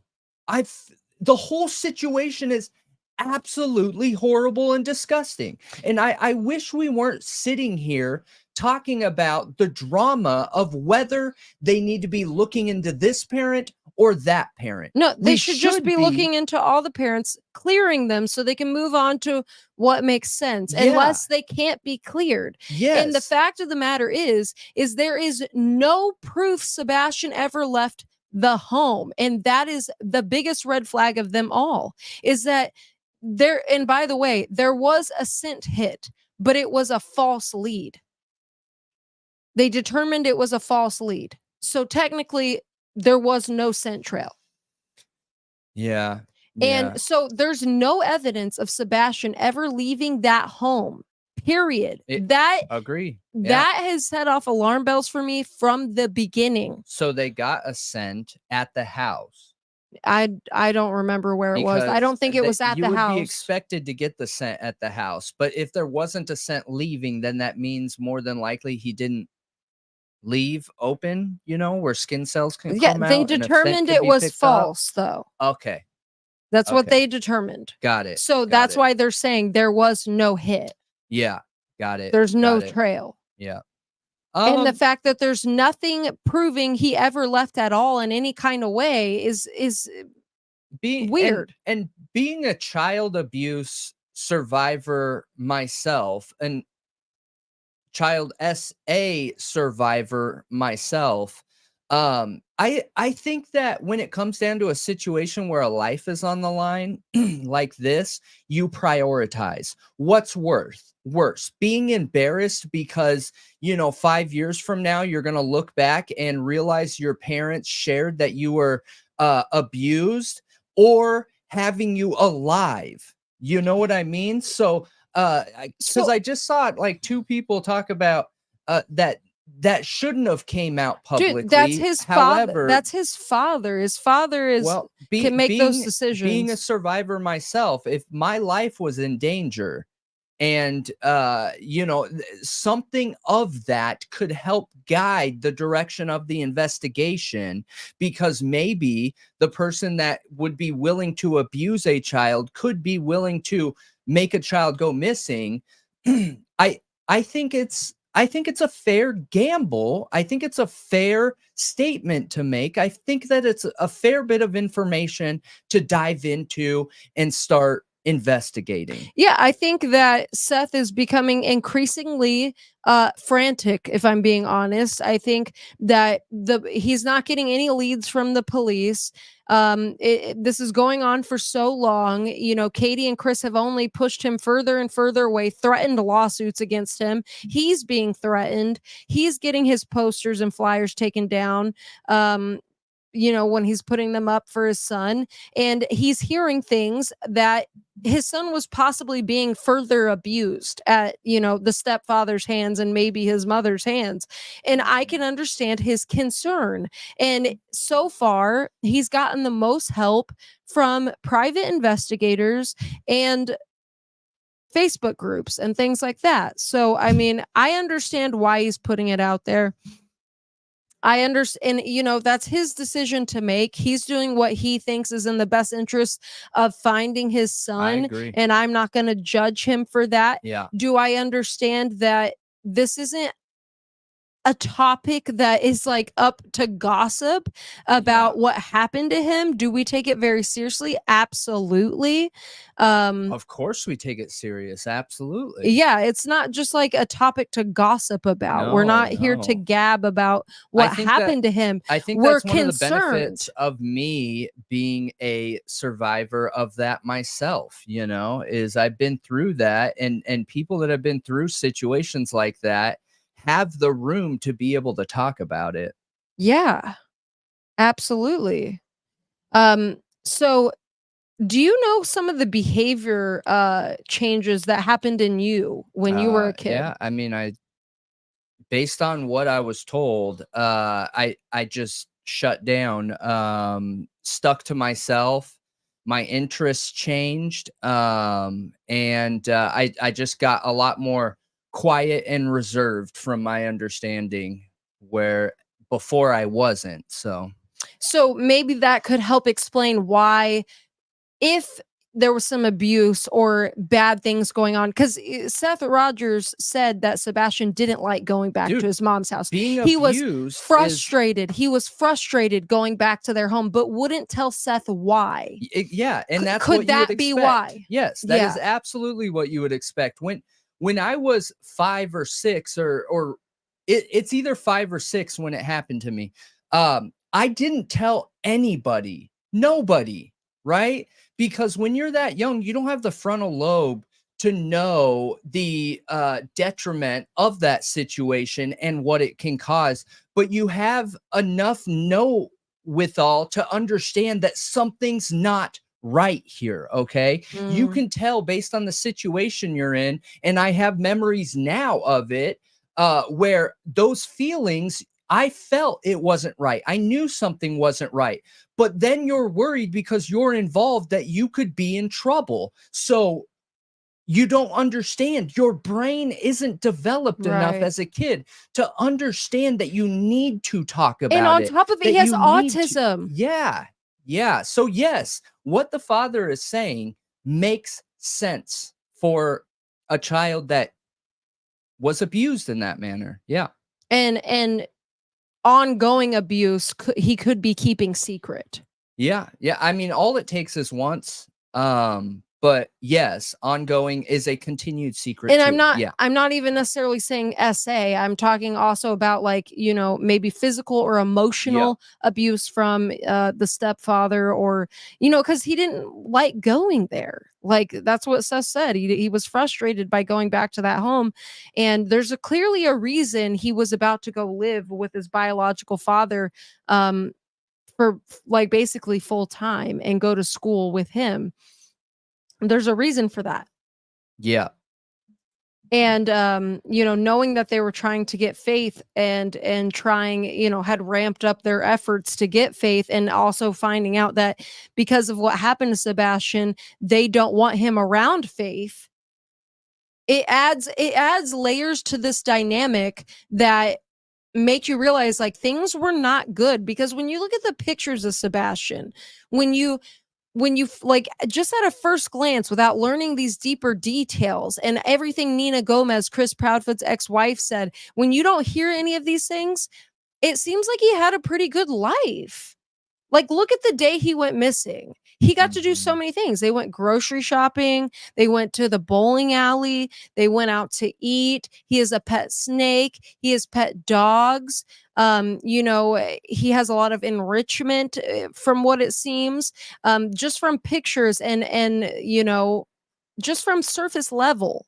But then you start, and they also gave the impression they had a really good co-parenting relationship.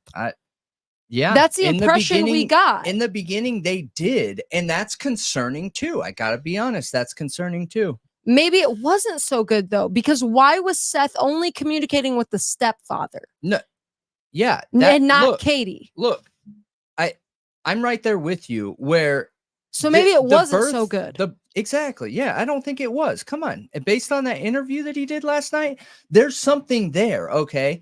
And, maybe he was going about it good faith previously, but something caused him to clearly not feel so good faith about it anymore. And I think that's why this came we're out. seeing this now. Yeah.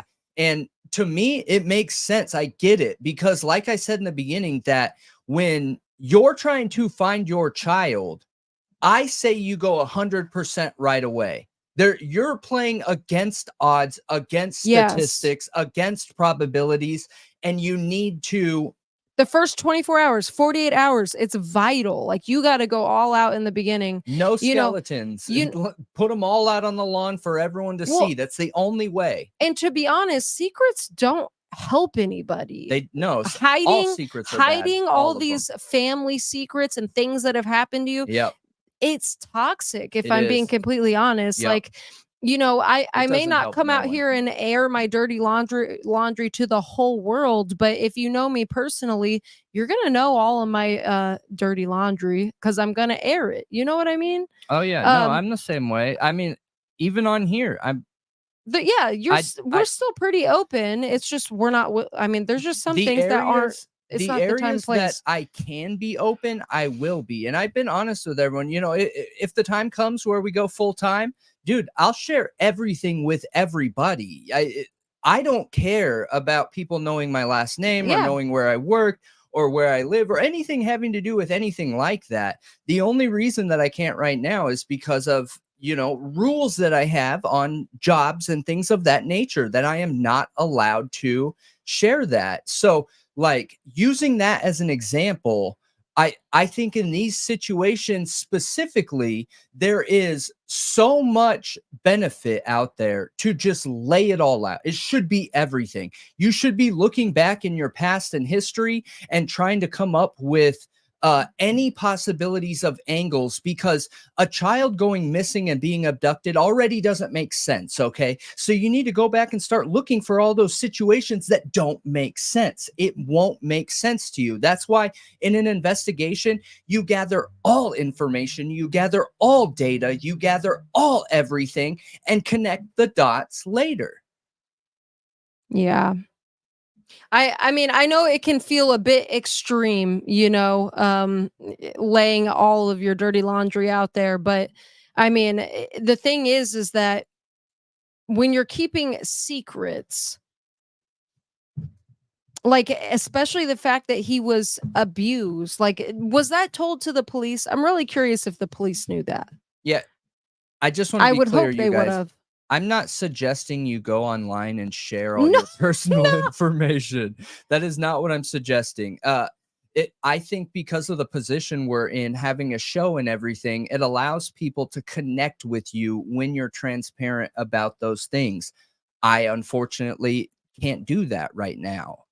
So don't ever go online and share your personal information. No, that's not what we're saying. No, I just want to be clear. No, we're just talking about secrets in general, because I feel like this is a situation with families that absolutely keep secrets, is all I'm saying. Yeah. That's all I'm saying. Sure feels like that. Wow. Yeah. But one more thing I want to bring up about this is that I did and again, we're not pointing fingers, we're asking questions. Like, I'm genuinely asking questions. I very well think that Katie and Chris could have nothing to do with it. And maybe they just have made mistakes, like lots of other parents, okay? Parents make mistakes. Parents aren't perfect. and sometimes those mistakes are vital. Like they're a big deal and they lead to unfortunate things happening to your kid. Like not checking on your kid when they're playing with an older kid and thinking, "Oh, he has a friend. I'm so happy he has a friend," and trying to give them room to play and not be like the helicopter parent. That's Mhm. what I mean? Like Yeah, I maybe do. they thought they were doing something good. Like there's I do many know. ways we can look at this situation. We can do it good faith, we can do it bad faith, we can try to be somewhere in the middle, but at the end of the day, there's major red flags here that I just can't ignore, and I can't come on here and act like they're not there. And I won't do that because I think those questions need to be asked, and they should be being asked by the investigators. And I've said it from the beginning of talking about this case. I think it's very possible the police have changed this investigation from a ground search to just an investigation where they're interviewing people and re-interviewing people because they know something's up here. And they're just not telling us. They're saying there's no foul play, but they're also saying nobody's been cleared, despite Katie and Chris openly and publicly saying they were cleared. Yeah. They literally just came up with that press conference saying nobody's been cleared. Yeah. Yeah. So No, I get it. maybe And I they know agree. more than they're letting on. One thing that I happened to see, and take it or leave it, it was from JLR. He mentioned, that the Bowersox, which is Chris Proudfoot's biological mother and stepfather. He has a stepfather too. That Okay. this couple, right after Sebastian went missing, went on a cruise in Alaska. Okay. So even though he was missing, they didn't stay and help out. They left and went to Alaska on a cruise. And there was a company that specializes in missing kids who is claimed they were going to go search in Alaska for Sebastian. Like he didn't come back? Huh? Say that one more time. So they were in Alaska with Sebastian? No. Say that one more time. Sebastian went missing, and then Chris Proudfoot's mother and stepfather went on a trip to Alaska. Okay, yeah, but a cruise, right? Yeah. Okay. They went up there and So went on a cruise. That wouldn't make much sense. It depends on where the cruise ship came out of. It doesn't make a ton of sense to me too. I don't think it's a They check lead. every bag, but- every bag, and the reason why they do is Yeah, because most cruise ships do not allow alcohol in there. So they literally open bags and x-ray your bags and check for alcohol. Yeah, but who says that they did it on a cruise ship? Like if they, well, then how could that work? I don't think that they did anything like getting rid of Sebastian, if I'm being completely 100% Sure. honest. But who said they did it on the cruise? Like if you traveled to Alaska, like obviously you're going to be checked if you go on a cruise. Normally, you don't travel to Alaska to take an Alaskan cruise. Normally, you leave a port in Long Beach or Washington. Okay. And go up there because part of a cruise is the travel. Right. So. Oh, that's a good point. Yeah. So I don't know. It's just them leaving is a red flag because like, why wouldn't they stay there and help their son and, daughter-in-law who's missing her child? Like them not staying to help is a red flag. But do I think they took Sebastian somewhere? I don't know about that. It seems a little bit far-fetched. Yeah. I don't know. Yeah. But Yeah, I agree with you. I think there's a lot of other ways to investigate that they don't need to go that route. I just don't think they need to go that route. I think that you can use a mixture of evidence. You can look for receipts for purchases. You can dig into the GPS data of cell phones, tablets, and computers. You can look at search history. There is a ton of investigating out there that you can do that you don't have to go anywhere.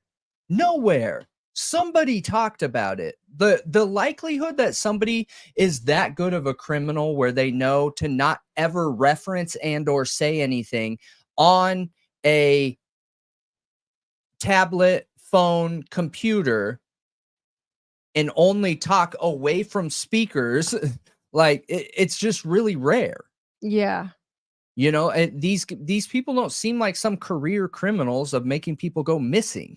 Well, You know? the United Cajun Navy said something on Nancy Grace's show recently where they said that the people who had been threatening them were all career criminals. Wait, so they know who was doing the threatening? That's what they're claiming. What? I Then think why are we not looking at connections from there? I think That's they're obvious. because I think they're trying to pin it all on JLR, if I'm being honest. But I mean, don't think it's all JLR, if I'm Yeah. being honest. I don't think that he's like the threatening person that's going around pulling down flyers, threatening I would feel SAB, bad threatening for him, United man. Cajun Navy, threatening the Proudfoots.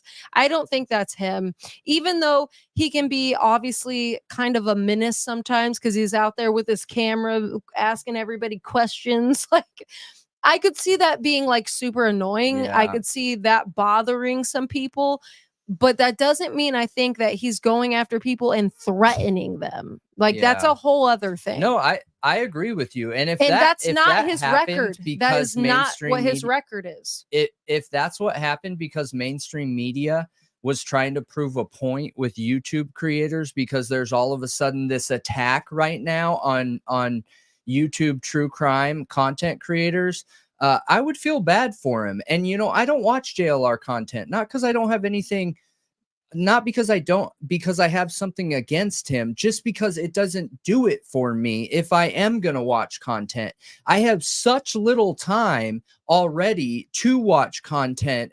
I just don't have the time. I still don't want to see him get railroaded for doing something like, you know, preaching the truth and the First Amendment. Right. Exactly. Because he is exercising his rights, obviously. Yeah. I mean, he can do everything he's done so far from what I've seen has been legal. He hasn't done anything illegal when it comes to his coverage of these cases, even if people find his particular brand of, you know, content annoying or they disagree with it. You know, if it's not your Yeah. cup of tea, don't watch it. Don't support it. If you do like it, watch it, support it. Yeah. However, I don't agree with all the hate the United Cajun Navy's getting, even if they have shady business practices. Honestly, I haven't deep dived into them and looked into them enough, but they are an organization that searches for people. Their Yeah. help is valuable. Anybody's is help, right now. anybody's help is valuable. It is. And they were I there agree with at you. Seth Rogers' request. So it's pretty Yeah, messed I up gotta go to the to run bathroom. them out of town and to threaten them.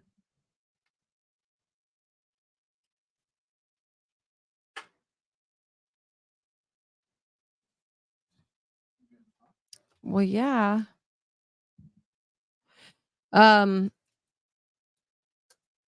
I don't know. I find this whole situation really, really tragic.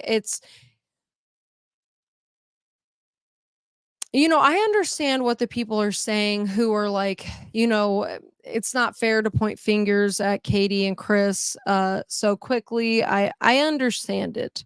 That's why I'm not pointing fingers at them.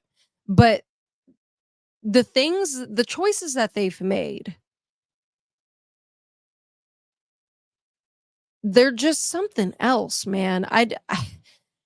They're not comprehensible to a lot of people. Like, I know I'm not the only person with these questions. I've seen them asked everywhere.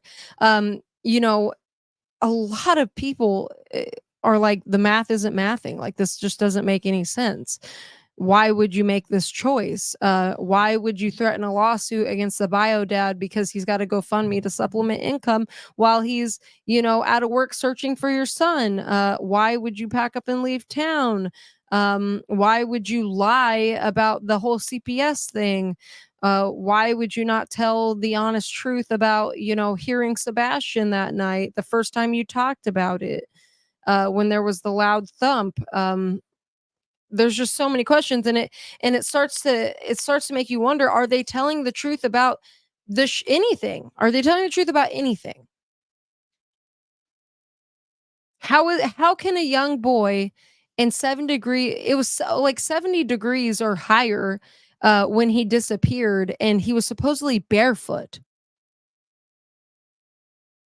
Yeah. So did he leave the home in a car? Is that why there's no scent trail? But in the I've wondered security that. camera footage, there are no cars. There's only a garbage truck. Yep. I've wondered that. And I did hear there's a video of somebody taking out the trash, but it's too blurry to tell if it's Sebastian. Yeah. Did you hear that?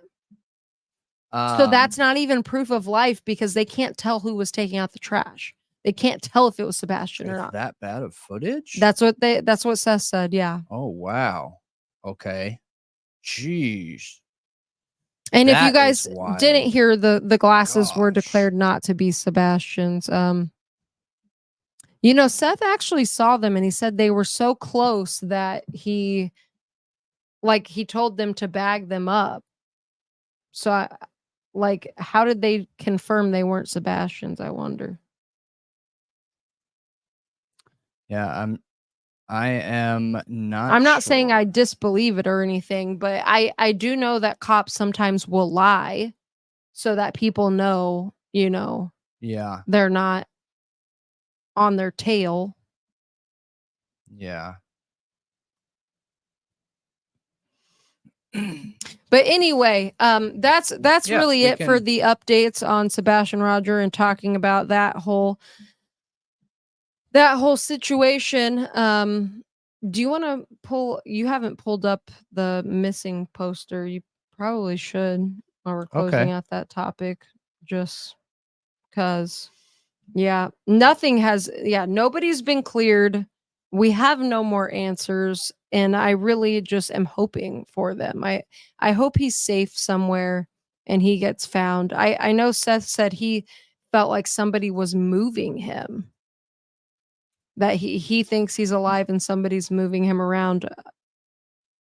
It's a weird thing to say. I hope he's right, but I hope he's right because it means he's still alive and could possibly be found. Hope. Yeah. I know. So pray for Sebastian and his family and that all of this will get solved, that he will get found and be okay. Yeah, It's really sad. I agree. It is. But if you haven't seen, if you haven't seen John on TikTok's video, his interview of Seth Rogers, it was pretty good, and I recommend it. So definitely go check it out. And there's a new Nancy Grace episode of Seth Rogers, a new interview with him too. Yeah. And here is the missing poster of Sebastian Wayne Drake Rogers. So share it everywhere, you guys. Look, a lot of people have been found where they've seen this consciously or subconsciously, and they'll be out and about and realize like, oh shoot, that kid looks familiar, because it's also not uncommon where children have been taken and raised as in another family. I have no idea if something like this could be possible, but it's still good to have this information out there. Agreed. Excuse me. Sorry about that. It's still good to have this information out there to increase the likelihood and probability. Mm-hmm. Absolutely. All Share right. it everywhere and anywhere, literally worldwide. Like, it's been a month. This boy could be anywhere at this point.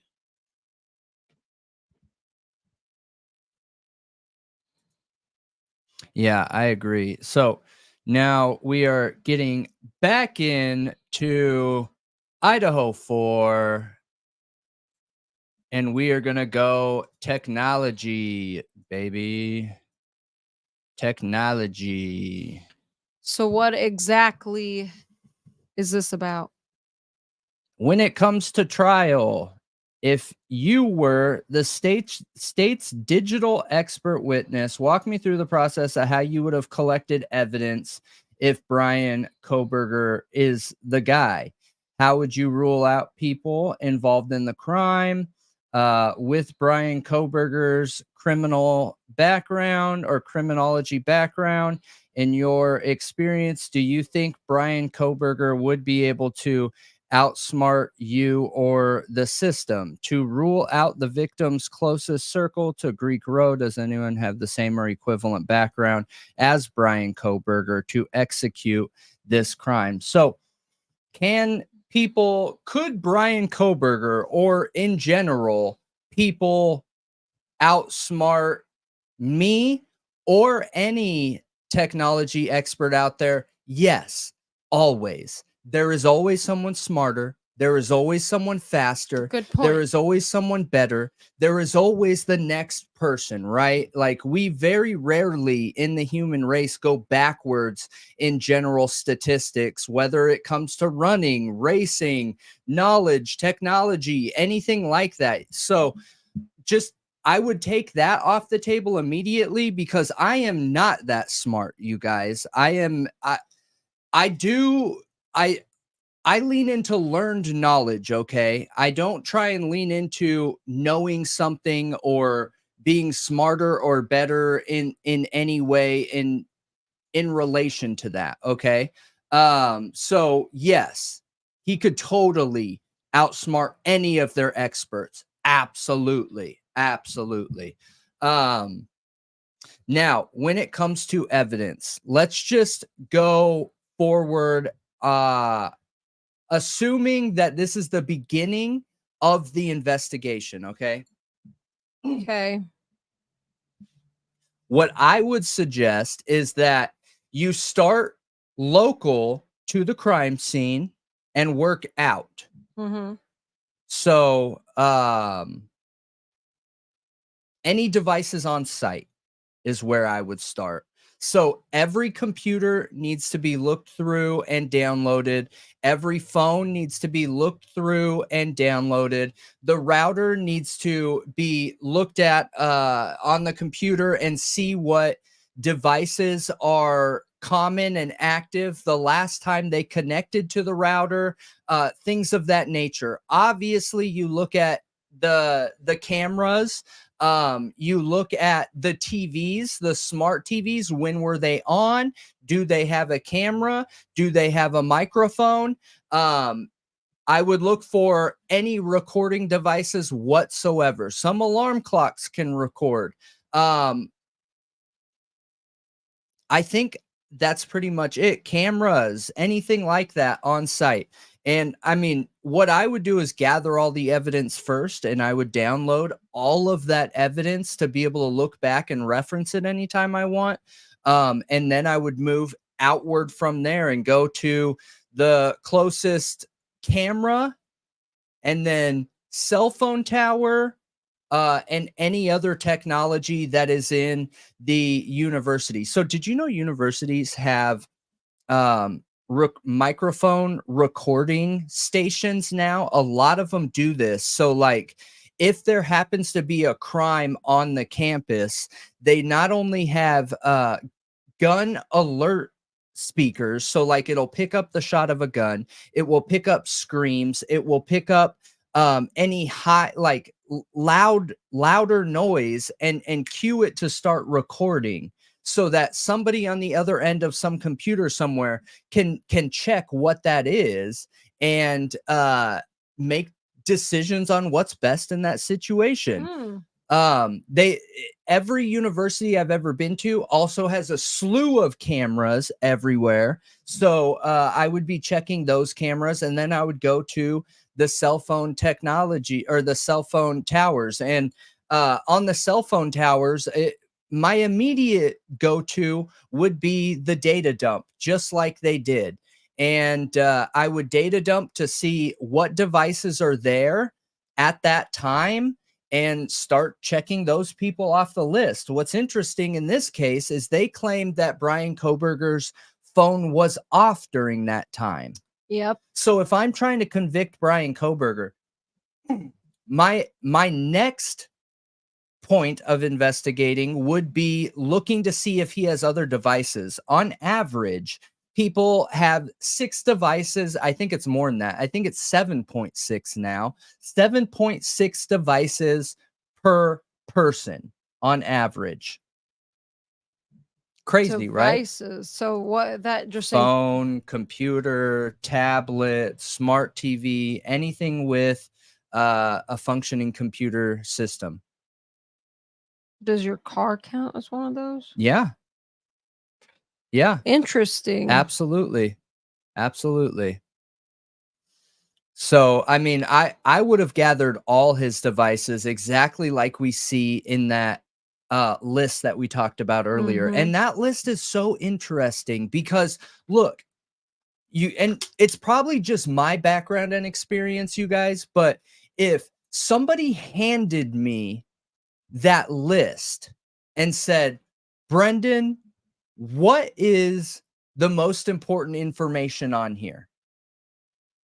My immediate response would be the towers or the computers and devices.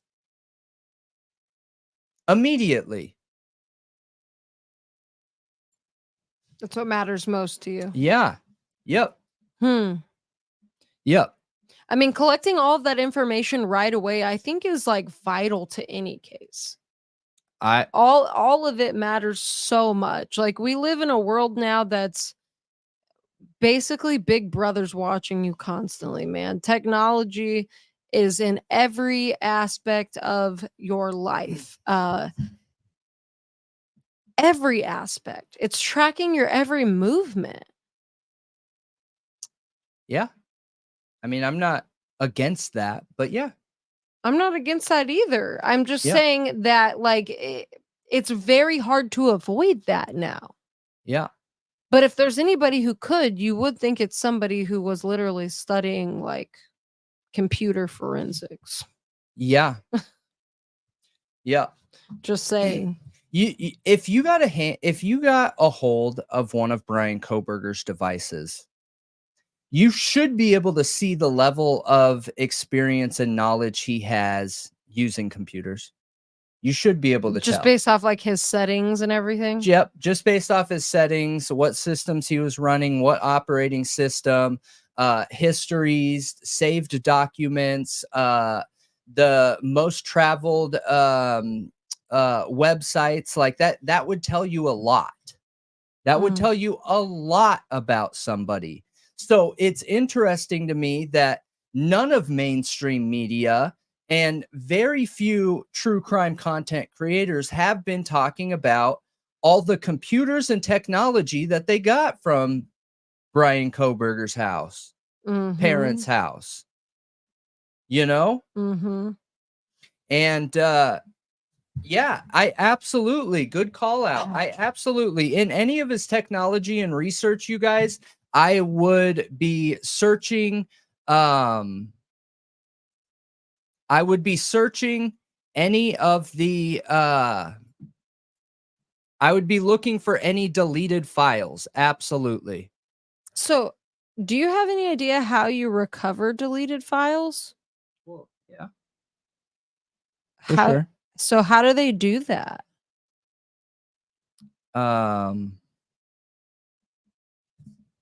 Like Stefan Stearns, okay?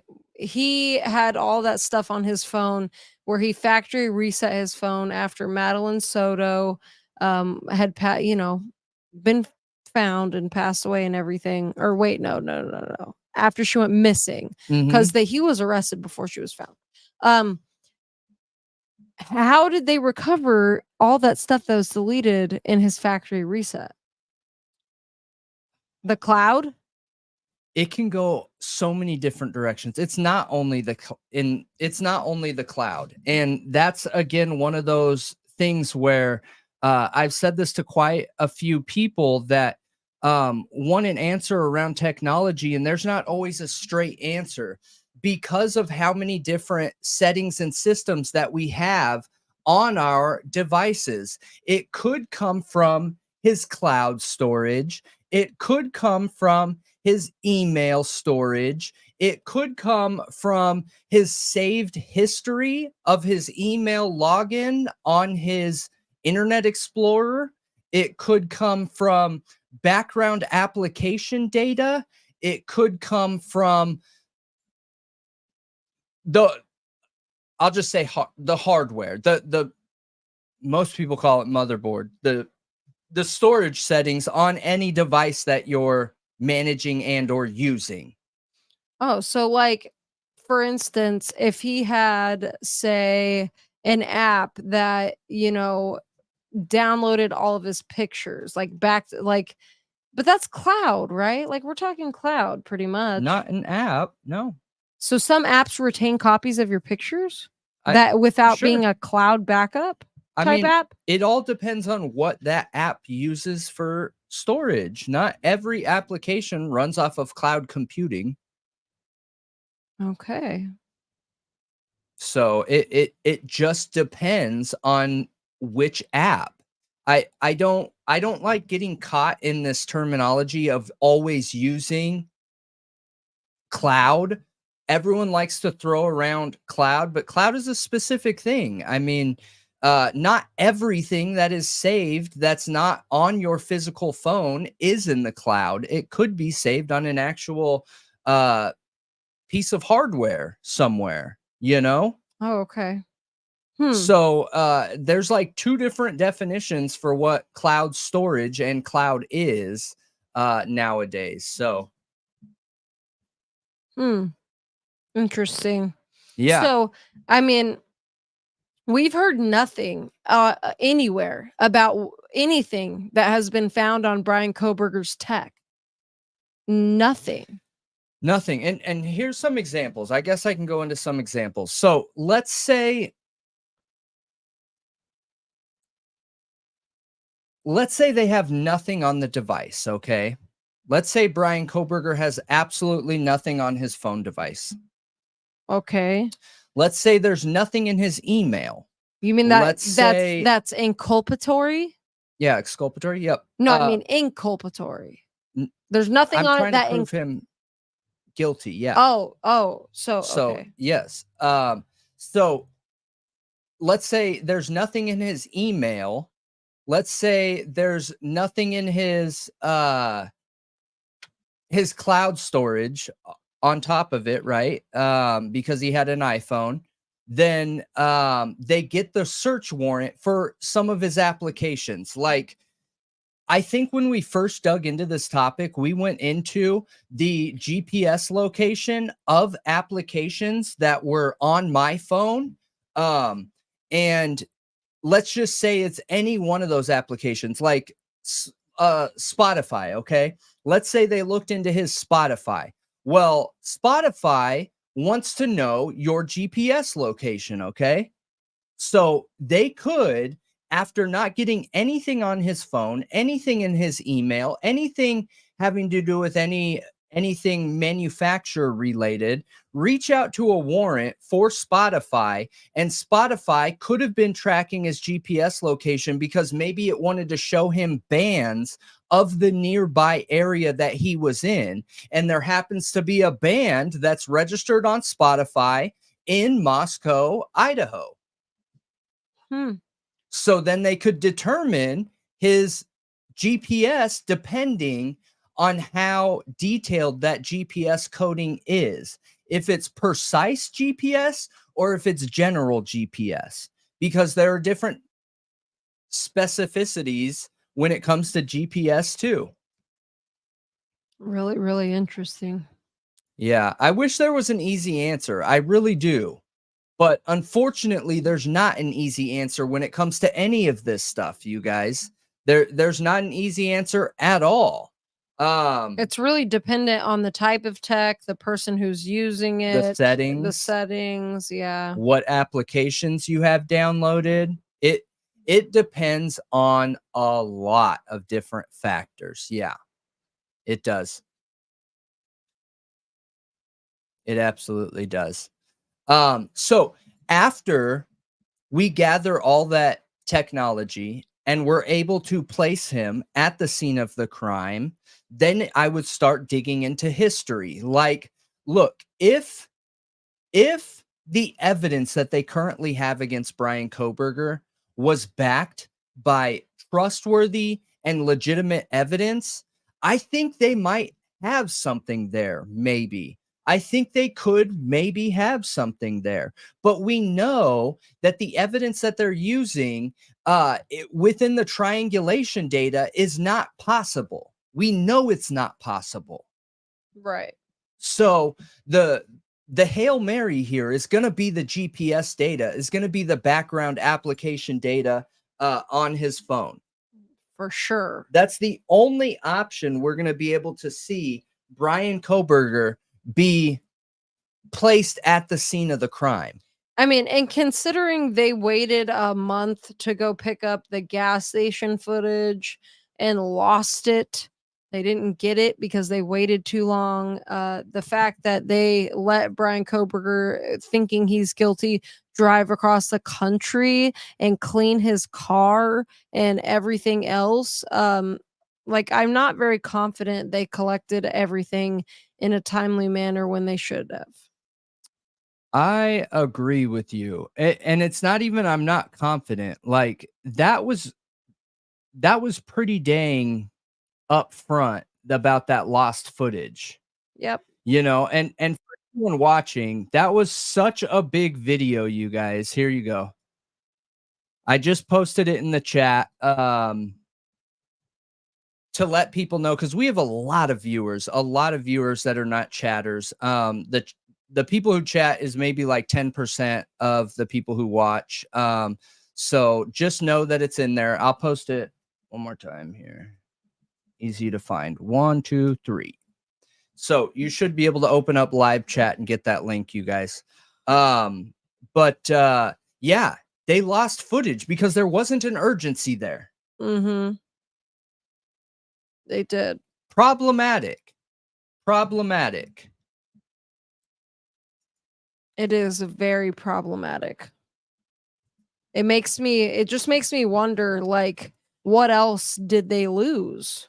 Yeah. Because they didn't pull all of it right away like they claimed they were. They said they were video canvassing, like, literally, wasn't it the day of is when they first got video footage from somewhere nearby, and then they were like boots on the ground knocking on doors like the day after and video canvassing the area.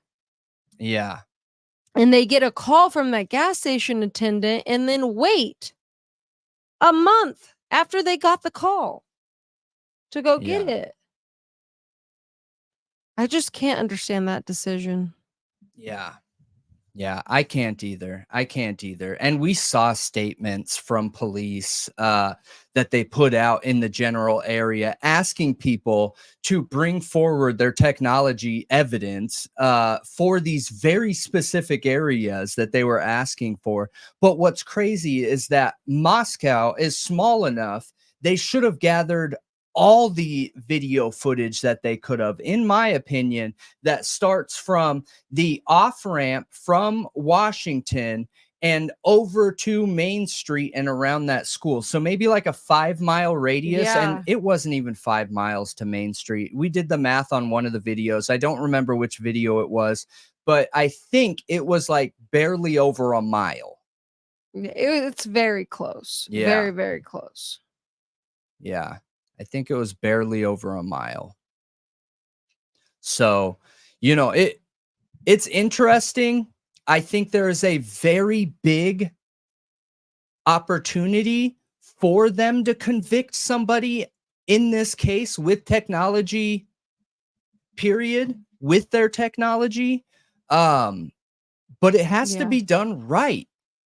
I would not have only looked into Bryan Kohberger. I would have also looked into every phone that was active there during that time. I would have. Absolutely. It's very rare for a crime like this to happen and for somebody to run as fast as they can to the crime scene, enter the crime scene, and conduct the crime with no planning, with no hanging out beforehand, with nothing like that. Very rare. Very rare. Yeah, it is. I mean, it's obvious there was a degree of planning here, so it just Yep. makes, I don't know. And to keep all of that planning off of off of your devices. Now, we do know they say that he visited the home 12 times beforehand, but that's based off of what we presume is faulty triangulation data. So, if he truly took his phone, I mean, all those 12 times and was going to Moscow all those 12 times, then hopefully the background app data can shed some light on a more precise location. Because I have a feeling it's just showing he traveled to Main Street in Idaho, or Moscow. Yeah. Which, Yeah. I mean, everybody in Pullman and everybody in Pullman and Moscow traveled to the opposite town regularly. Mm-hmm. It's all like one Yeah. city essentially.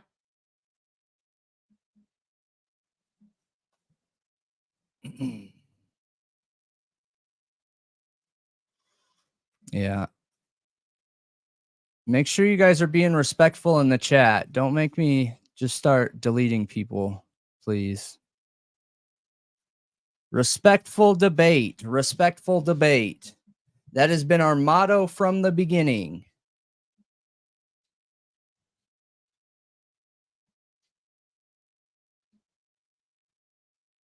Don't disrespect anybody. Anybody. Not just any family members, but anybody.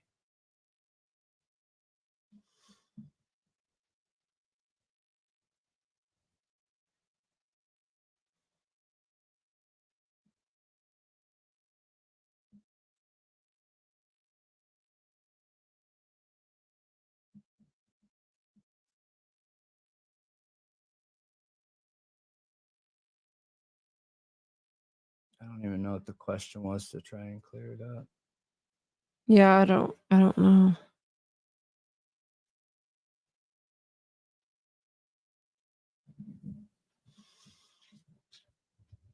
Yeah. But it's interesting. It's interesting. Yeah. Technology just needs a warrant. Because phone companies don't just issue that over when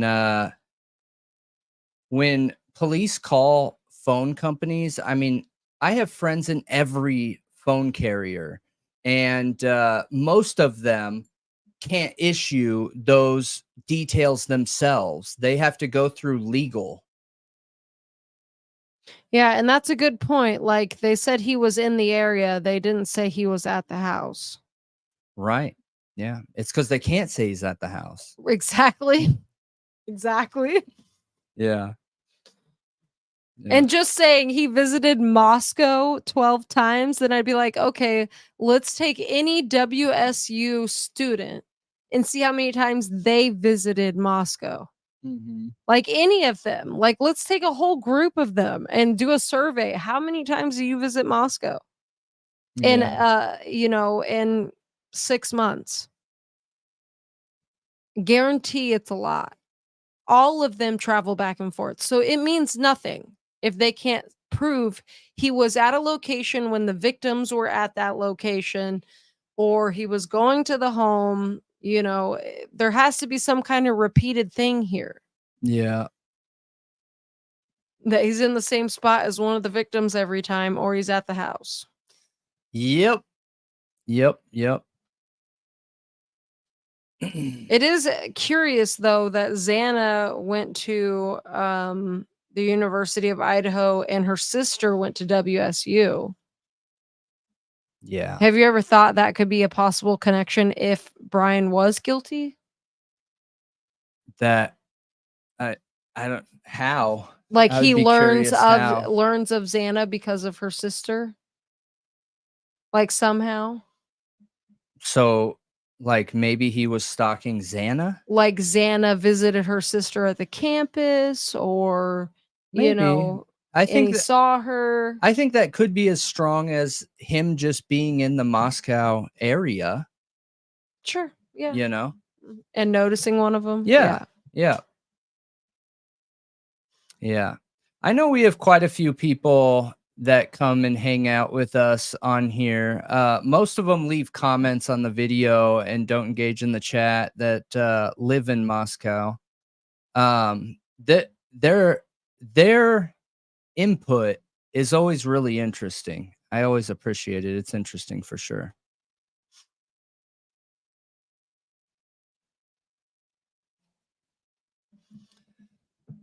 The shopping is better in Moscow. That's what's been said. Yep. Did Bryan say that? Did they say Bryan said that? I've heard that. I I don't just know. don't know if Bryan said that or not.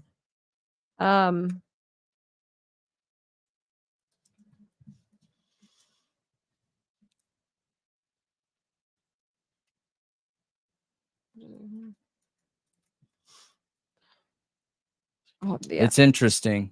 It's interesting for sure. Very interesting. Gosh, I'm really surprised.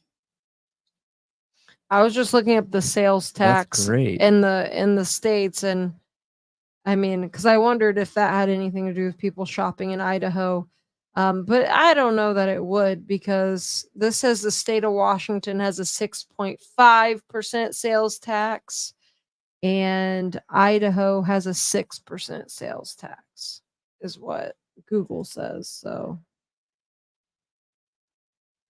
I was just wondering that if that had anything to do with it, but I don't think it would. Not really. Yeah.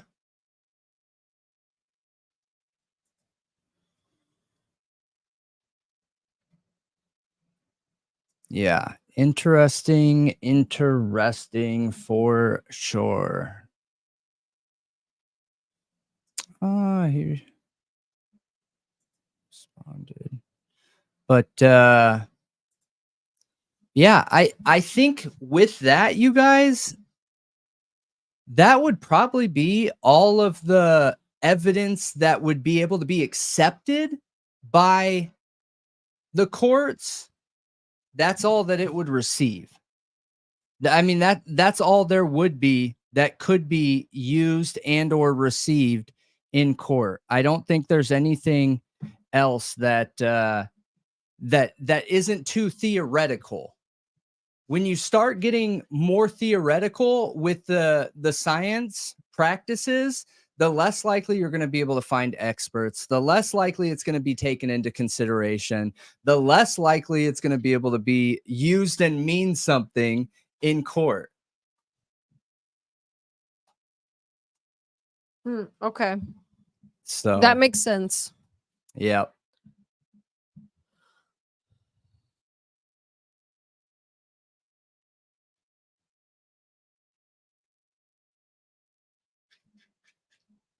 A bunch of people are just hopping in late. This will in no way. We have a ton of people on other platforms, literally more than YouTube, which is cool. Where do you see that? On the breakdown under the eye. But yeah.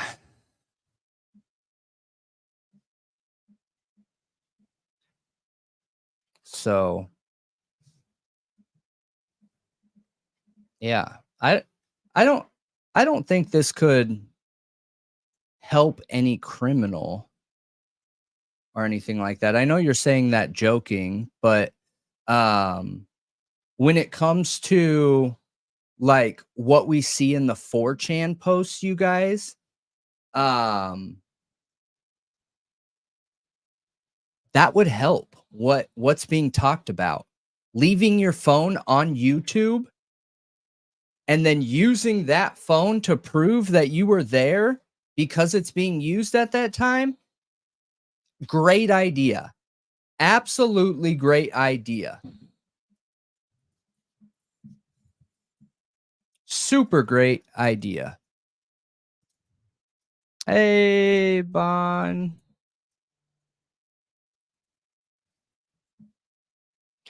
Thank you Happy for to have you. Yes, thank you for being a member for 6 months. We appreciate you. Yeah, absolutely. But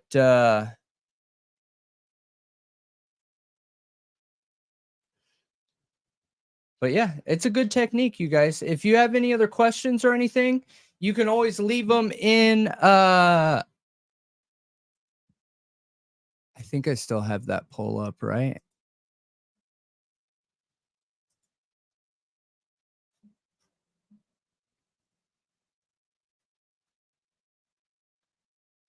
Yes. Yes. You can leave them in the poll, and since we're going live more often, we're going to be able to answer a lot of these questions more frequently. So throw them up in community posts or comments or whatever, and make sure you guys hit that like button. Make sure you guys leave a comment. It helps us out more than you can understand. All that engagement does a lot for the algorithm, you guys. So just keep doing what you're doing. This past month has been amazing. The best month by far, literally across the board, has been 200% on everything. So just keep doing that, and you guys are awesome. One thing I wanted to bring up is I shared this on Twitter because like I don't have a link, I just have like a picture of the Cash App QR code. But so on the Justin on TikTok interview of Seth Rogers, Sebastian Rogers' father, yeah, you could just share the link to our tweet or whatever, our X post. He said that he had a Cash App. And then Justin on TikTok went on to say like GoFundMe takes like 50%. I don't know if he was just exaggerating or what, but I made a post and I shared his Cash App because I shared his GoFundMe the other day. So I wanted to share his Cash App and just let everyone know for clarity, like GoFundMe takes 2.9% they charge like that processing fee on every transaction plus 30 cents per donation. And there is like a little bit of a delay getting funds. So it might be more helpful to give him money on Cash App because it would be more immediately available to him. But at the same time, somebody else has this Cash App for him. So really it's whatever you're comfortable with, however you want to support. I just felt like, those facts should be out there, like how much GoFundMe actually takes. And I wanted to share it because, I support him in finding his son. And he needs the help. So yeah. I just wanted to put it out there. Absolutely.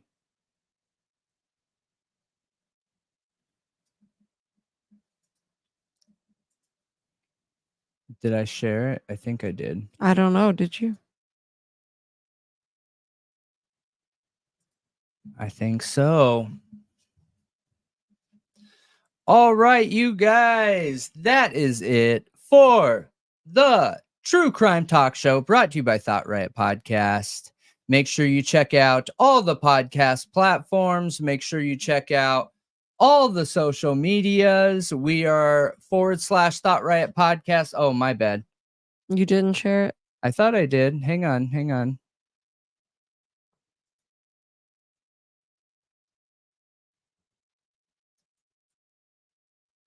That's just the Twitter link, but it's a very recent post. The Twitter link, here comes Discord and Patreon.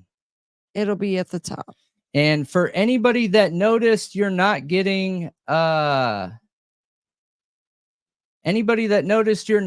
notifications on YouTube while we're dealing with stuff, you can get them on Patreon, you can get them on Discord, you can get them on any of our other platforms. So come hang out, come check it out. We got a pretty fast growing community on each of them.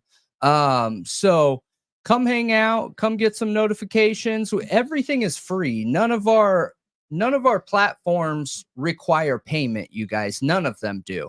So there's a free tier on Patreon. There is all of Discord is free. And then of course, Twitter. You can give on Twitter, you can give on Patreon, you can give on Discord, but we don't expect that kind of stuff, you guys. The only thing we care about is that you bring your opinion. Your opinion is what's important. And yeah, we just enjoy hanging out with you. Just keep doing what you guys are doing. You guys are amazing. This is Brendan with the True Crime Talk Show by Thought Riot Podcast. And I'm Malia. And just Malia here. We talking are out. Bye. Have a great night, everyone. Thanks for being here. We will see you.